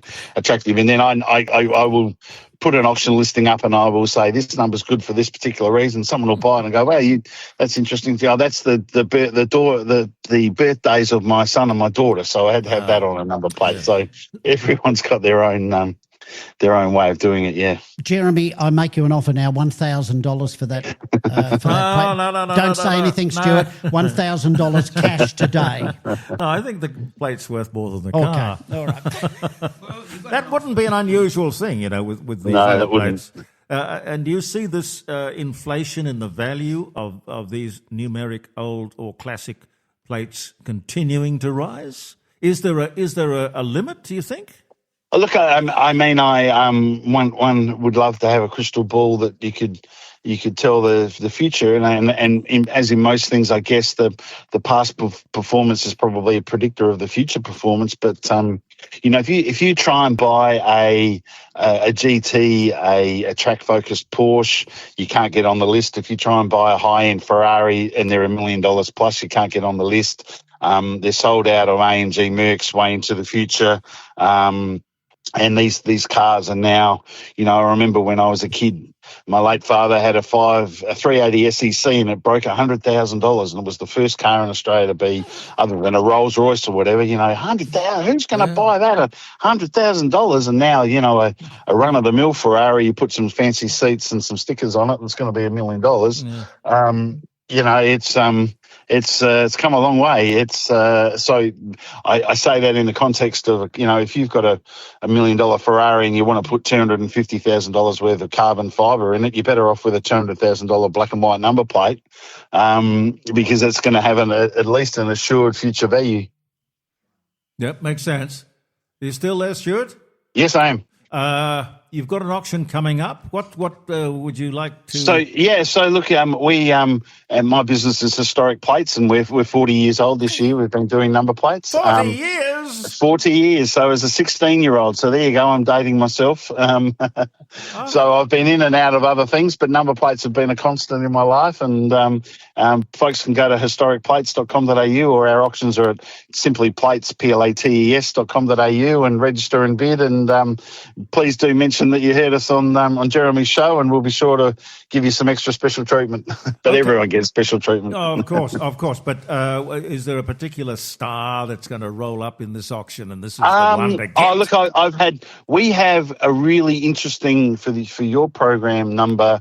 I have the number plate that was on Tom Cruise with a K, the original Tom Cruise, who was the Outback mailman. Yeah, he had a Bedford truck. Yeah. It had 147788 on it, and one of my astute, really enthusiastic number plate clients bought that number years ago. The truck's in the Birdwood Museum, and I think it's got one of these number plates on it, although he owns the title to it. So at a $10,000 sort of value, I think that's a really fabulous number with a great history. And if you consider 147788 was on the front of the Leyland truck that went from Maree to every Outback outstation and across for many decades. We talk about historic plates. That's actually a really quite a historic number plate. So, I like the story behind that one, and 616 is a beautiful thing and looks fabulous, and that will grace, I'm sure, it might grace anything, but it'll be on a high-end, very interesting car, I imagine. So what a combo too. So if anyone's interested, plates.com.au. So, say that again? Plates.com.au, and that takes you to our bidding page. Yeah. And what day is that on? Was it on now? So it's on now, and that will all our auctions end on a Monday night at 7 p.m. So Monday the 15th. So you've got a couple of days to look at it. A few bids already with some of the numbers have hit reserve price. Yeah. We keep we've got an interesting event coming towards the end of the year for our 40th anniversary, and I'll keep you abreast of that, Jeremy. But in the meantime, we've got a lovely everything from, as I said, 8,000 up to a couple of 100,000 at plates.com.au. Jim Chalmers can't touch you either. Well, not at the moment, but I mean, I've got people who will invest in them, and I've got people who will probably say, I've had a good run, maybe now's a good time to get out of them. So, people make their own personal decisions at their own personal circumstance, and we're happy to help out. We don't buy and sell as a rule. We just say your plate's worth this, and we'll auction it for you, and off we go. So, tell me one more time, what is the plate that is worth more than the mansion in Victoria Avenue, Unley Park, with the court and the pool? What's that number? So, look, it was number 7 that we sold. Number 7, okay. And number 7 was sold to our vendor's family, old school via a fax tender. You had to send your fax in with the price you wanted to pay for it. Yeah. In 1997 by the SA government, and I believed it was $17,000, nearly $18,000 back in 1997, and that's parlayed into several $1 million. Again, we broke the record. It's a South Australian record, and the government sold number 8 for $2.3 million, and we beat that considerably. So So we've always held the record, and we got it back again, which was nice to do. Not that it's about records, but our vendors tickled pink, and our buyers certainly tickled pink, and that will be an heirloom for his family, generations to come. And he is very pleased with the opportunity presented itself to secure that number. So that's quite special. Wonderful to talk to you, Stuart. Thank you for coming on the show. Thank you, folks. I really enjoyed my pleasure. And, enjoy the long weekend, everyone. We'll catch up soon. Good luck with the auction. See ya. Thank you, Jeremy. Whether you're building your first, second or third home or a seasoned property developer, no one likes extra scary costs. Rossdale Homes get that, which is why they pride themselves on their absolute fixed price guarantee. They believe trust is a must, and with their guarantee and fixed price contract, you'll get no nasty surprises. For peace of mind, trust Rossdale, where only you can change the price. rossdalehomes.com.au, trust is a must. BLD 8104. When you can't find a friend, you still got the radio. Singing with the radio. Can't find a friend, you still got the radio. The radio. Oh, listen to the radio. The radio. Oh, listen to the radio. Still radio. Oh, listen to the radio. The radio. Listen to the radio. Radio. This is where you can listen to the radio, or you can be on the radio, but I haven't plugged the phone number too much this morning for some reason. 0491 65 68 60, but the show's getting to be over. getting to be over. The day before D-Day, Paul Makin is still here, and Claudia's still here. Peter's still here. I'm just about to leave, Okay. but I just wanted to say to Claudia, good luck, and for the 10th time, Thank you let's so hope you much. do it, and good luck overseas in Spain. Yes, thank And you it's very just been a pleasure to meet this lovely lady. Isn't she wonderful? Show them your heels or your wheels or your fins or whatever you're going to flash. It'll be wonderful. I will. Yeah. Yes. And, She's got a box full of medals. a box full of medals. More than 100. Say 100 for me again. I love that. 100. 100. I love the 100. Oh, I'd like to go to Mexico one I day. think it wouldn't would it be The wonderful? food is delicious. Oh, the food is delicious. The- I love the Mexican weather, food. Oh, Isn't it too hot? Spicy? no, Mexican food doesn't have to be hot. Yeah. You can have spicy. Add spice to it. Yeah. Okay. I'm all for spice. Thank you, Claudia. Thank you for coming in. Thank you very much to having me and for everybody to listen. Thank Well, you. good luck. Good luck, good luck, good luck. Thank you. And Peter, thank you for your time and your genius and Always your. a pleasure. Did you ever? Because you've got Happy Radio. Yeah.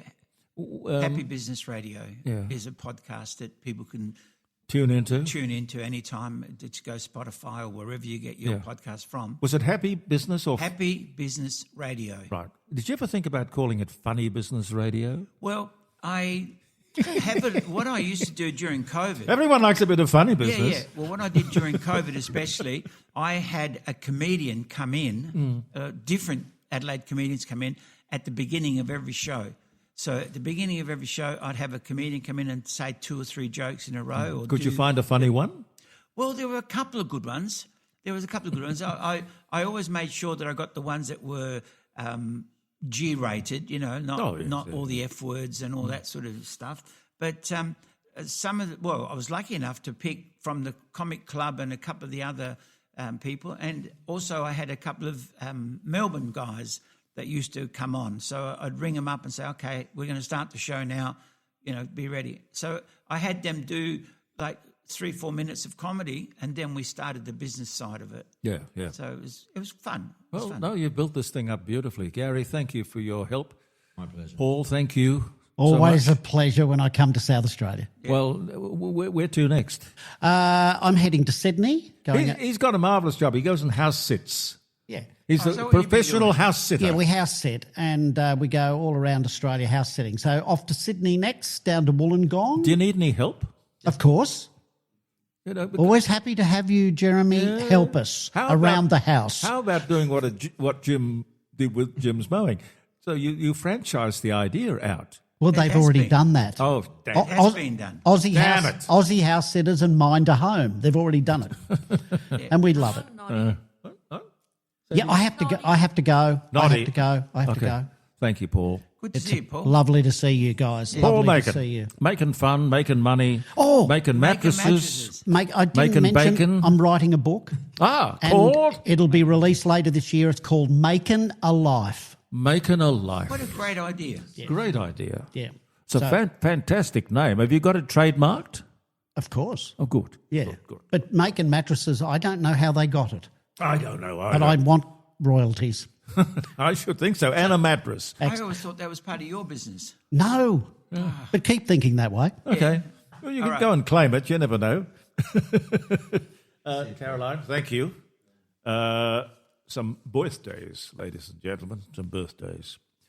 Happy birthday. Happy wedding anniversary if you're having 1 or 2 or 3. Depends on how crazy you are. Enid Blyton's wooden toy character Noddy first appeared in the Sunday Graphic. That would have been, I guess, in England, I would think. 1949. Woody. I've got a little Morris Minor. And when I got it, little black Morris Minor, and when I got it, the owner, previous owner, 1949 it was, so same year, in fact, that Enid Blyton had the character launched. On the back window, it said Noddy. So the car was called, or is called Noddy. Noddy. Yeah, Noddy. I prefer sort of Grandma Duck. She would have had a car like the Morris Minor low-light side valve, 1949. Grandma Duck had A Detroit Electric. Was that a Detroit Electric? It was a Detroit Electric. Well, that's the first time they tried the electric cars. That didn't work out so well. No, the battery problems. Battery problems. Oh dear, be careful of the batteries. Now, 1944 was the year. After receiving favourable weather reports, General Eisenhower decides to proceed with the D-Day invasion on June 6. Rommel's ill-fated leave. God, you can be lucky in this world. German Field Marshal Erwin Rommel goes on leave just before World War II D-Day, the landings of the Allies. Not a good day to be out of the office. Anyway, there you go. That was 1944. He got advance notice and got saved. I'm not sure what happened to Erwin Rommel. I think he either killed himself or... Can you Google that for me and tell me how he died? Because it's a strange sort of... He didn't die in action or anything. I don't know. World War II Allied powers, being the US, the UK, the USSR and France, assume supreme authority over Germany with the Berlin Declaration regarding the defeat of Germany. And I can't believe that it's a coincidence that June 5, 1 year after the landings at Normandy, 1 year after, they assumed the supreme authority over Berlin. 1 year later, same day, 1945. Palestinian. Oh, they've been in trouble for quite a time. Sirhan Sirhan was his name. The assassin of Robert F. Kennedy shoots him 3 times, wounds 5 others at the Ambassador Hotel in Los Angeles, California. Kennedy dies the next day, but the shooting actually occurred on this day in 1968. I remember it. I remember that. Longest champagne cork flight is 177 feet 9 inches. Wow, that's a long way.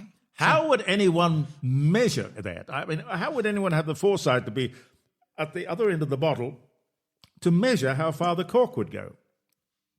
Anyway, I don't make these things up, ladies and gentlemen. 1988 was the year. It would be in a competition. Perhaps it would have been. Yeah, that's a thought. Emily Seaborn, Australian swimmer, 3 Olympic golds. Not as good as you, Claudia. Born in Adelaide, Australia, 1992. Henry Ford initiates a 32-hour work week to make his cars, 1937, the year. A synthetic rubber tyre exhibited in Akron, Ohio for the first time by Goodyear Tire and Rubber Company on this day in 1940. I've been to Akron. Akron, Ohio. Not much there. No. Is that all there is? I think it's just the tire. Kathleen Kennedy, American film producer, E.T., Extraterrestrial, Jurassic Park. Wow. President of Lucasfilms, born in... She was born in 1953 in Berkeley, California.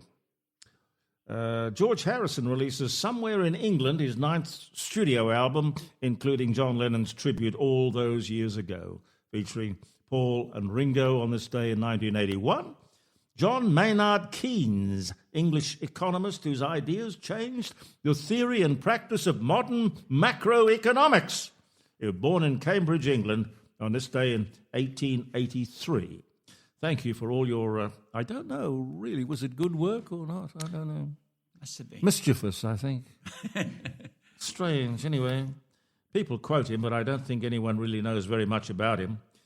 Australian woman, Kathleen Folbigg, or Folbigg, F-O-L-B-I-G-G, Folbigg, is paroled after 20 years in prison for the murder of her 4 children after new genetic research found evidence of gene disorders in the children. Can you imagine being a mother and losing 4 children and then being taken to court and put in jail for something you didn't do, and you'd sit there in that cell for 20, how many years was it? 20-odd years. Yeah, 20 years.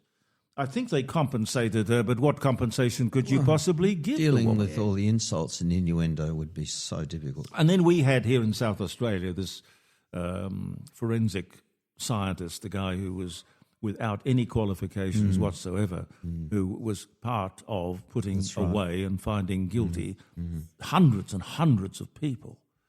And he just basically Didn't know what he was doing. Had doing. No qualifications, yeah. That's an amazing... Yeah. You make a story around that, a film around that. The Swiss vote to reject... Now, hang on. Swiss vote to reject referendum to give each citizen to give each citizen a guaranteed income of 2,500 Swiss francs per month. Well, you see, they're very big on referenda there. Everything goes to the people, which I think is a great idea. Indeed. Democracy. Yeah. People Yes. can make Each up and- their each own and every minds. piece, yeah. Yeah. But, the idea of giving everybody 2,500 Swiss francs per month guaranteed for just being a citizen seems to be a bit I rich. think they've got that now. Well, it didn't work back in 2016. It was rejected. Well, Okay, in I've Australia, heard that we've they had already that. talked about a living wage. Yeah. Well, the living wage, It's I like think a pension. Well, It's like a pension. I believe, I read somewhere just recently where they actually have that. Every Swiss citizen gets a guarantee X amount of dollars. yeah. Well, And there are many things wrong with the system we have here. If you're on a pension, the age pension, say, and you're young enough to work, and I frankly think you work really till you're fertilizer. If you're smart, you just go out there and find something to do. Every penny that you make from that effort is taken off your pension, which is totally wrong. Yeah, Government should be encouraging people to work longer to and work. stay, yeah. In fact, I would think that if you're on the pension, anything you go out there and generate yourself should come to you tax-free. But if you are working, they won't give you a pension. Like at the moment, I can't get a pension because I have a house that I'm not living in. You know, in New It's ridiculous. Zealand, where they don't have a capital gains tax, but we won't go into that, they also have the policy where everybody is entitled to the pension at 65 years of age. You can be a multi-billionaire, and everybody gets the pension. It's simpler. In China, you're entitled to a pension at 55, and you can do whatever you want after that. Well, if you've got too much, I don't know that you'd have much energy left, would you, if you were a worker in China? Oh, no. You should go to China. They're having a fun time up there. I go there regularly. Okay. I'll take your word for it. I would More like Ferraris in China than there are in Italy. I would love to live in Turkey. You know that in Turkey, Turkey in the UK, you mean? No, Turkey. Turkey. Yeah. Turkey. That's the trendy one now, isn't it? Turkey. Turkey, yes. In Turkey, you get pensioned at 47 or 50. 47. What do you think? 47. What do you think of that? I love it. Why? Because then I have more time to do my sports and to do more things. Okay. Enjoy life, traveling. I got a funny sense way down deep that you do enjoy life. I do. I think you do. You can tell by the smile on her face. Yes. Exactly. Speaking of challenges and things like that, on this day, Kay Cotty, and I've had her on various shows that I've done over the years. Kay Cotty sails into Sydney as the first woman to circle the globe alone. Yeah, what a Wow, yeah, Kay Cotty. 1988 was the year. I mentioned the first independent government of the state of Singapore is sworn in with Lee Kuan Yew as Prime Minister. 1959, that's not a lot of years ago. To look where they are today. Yeah, he set up a incredible story. system which was made like from a dictatorship almost. It said, this is what we're going to do. We're going to do this, and we're going to show Malaysia that we're independent. We're going to build, and for us to thrive, we need business and we need to do this. And he made some huge financial decisions. He said to me, and he did a tour of Australia. I can't remember what year it was. It would have been, I think, the late 80s, probably. And I asked him, because I knew his background to a certain extent, that he came out of the hills or the mountains, and he was part of a communist insurgency, I suppose you'd call it, as a young man. And I said, well, are you a communist? Are you a conservative, a capitalist? What's the label you'd put on yourself? And he said, no, I'm a nationalist. Yeah. I just do what is good for my nation. For your nation. Yeah, I believe No, that. I think we should all be need more of them. nationalists. What do you, Caroline? One or You two want would me be to wind fine. up? Okay. Maybe one more. Here's a sad one. 1993, Conway Twitty. Great name. American country singer, rockabilly singer, songwriter. Dies in surgery at 59. 1993. That's too young. Too young. Can't I leave you with something a little bit more up? English mathematician and future first computer programmer, Ada Lovelace. Meets fellow mathematician and inventor Charles Babbage, 1833. Where did you find that? In the archives. Was she related to Linda Lovelace? Oh, it could have been. It could have been. Yes. Wonderful, wonderful times. There were 7 Spanish angels at the altar of the sun. They were praying for the lovers in the valley of the gun. When the battle stopped and the smoke cleared, there was thunder from the throne. 7 Spanish angels took another angel home. All right, y'all, help me now. There were 7 Spanish angels at the altar of the sun. Oh, I believe they were praying for the lover. Yeah, it was in the valley of the gun. When the battle stopped and smoke cleared, there was A lovely song, sad song. You got Willie Nelson and Ray Charles, and I don't know who's doing the music at the background, but imagine having those two in your studio. Quite a gang. Oh, lovely, lovely, lovely. Now, Caroline reminds me, when closing, she says, say happy birthday to King Charles. Yeah. Happy birthday. Good on the you, Charlie. birthday weekend. Cheers to Charles. Yeah. I wonder what he makes of all of this. Is he still talking to plants? Oh, indeed. I hope so. I do. Yeah, well, don't we all? Well, it's a little. Well, when they start talking back to you, that's when you. That's when you have to worry. Worry about yourself. Yeah, I know. We've been here for Rossdale Homes, our wonderful sponsors. Thank you to the Rossdale Homes people, and to Caroline, and to Claudia, and Peter, and Gary, and all our other guests. Jim Penman, he was fantastic. Wasn't he brilliant? I think he's an inspirational guy. Jim for president. Achieves a lot. I'd like to see somebody like that teaching our kids, giving them aspiration in class.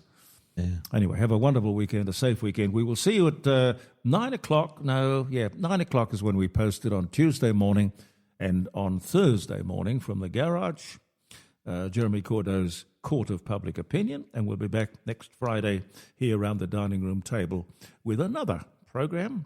3 hours of guests and phone calls and fun. 3.5 now. 3.5. Who the hell is... Who's counting? Who the hell is counting? Believe in yourself and goodbye for now. We're together, right or wrong. Where you go, I'll tag along. Remember me, I'm the one.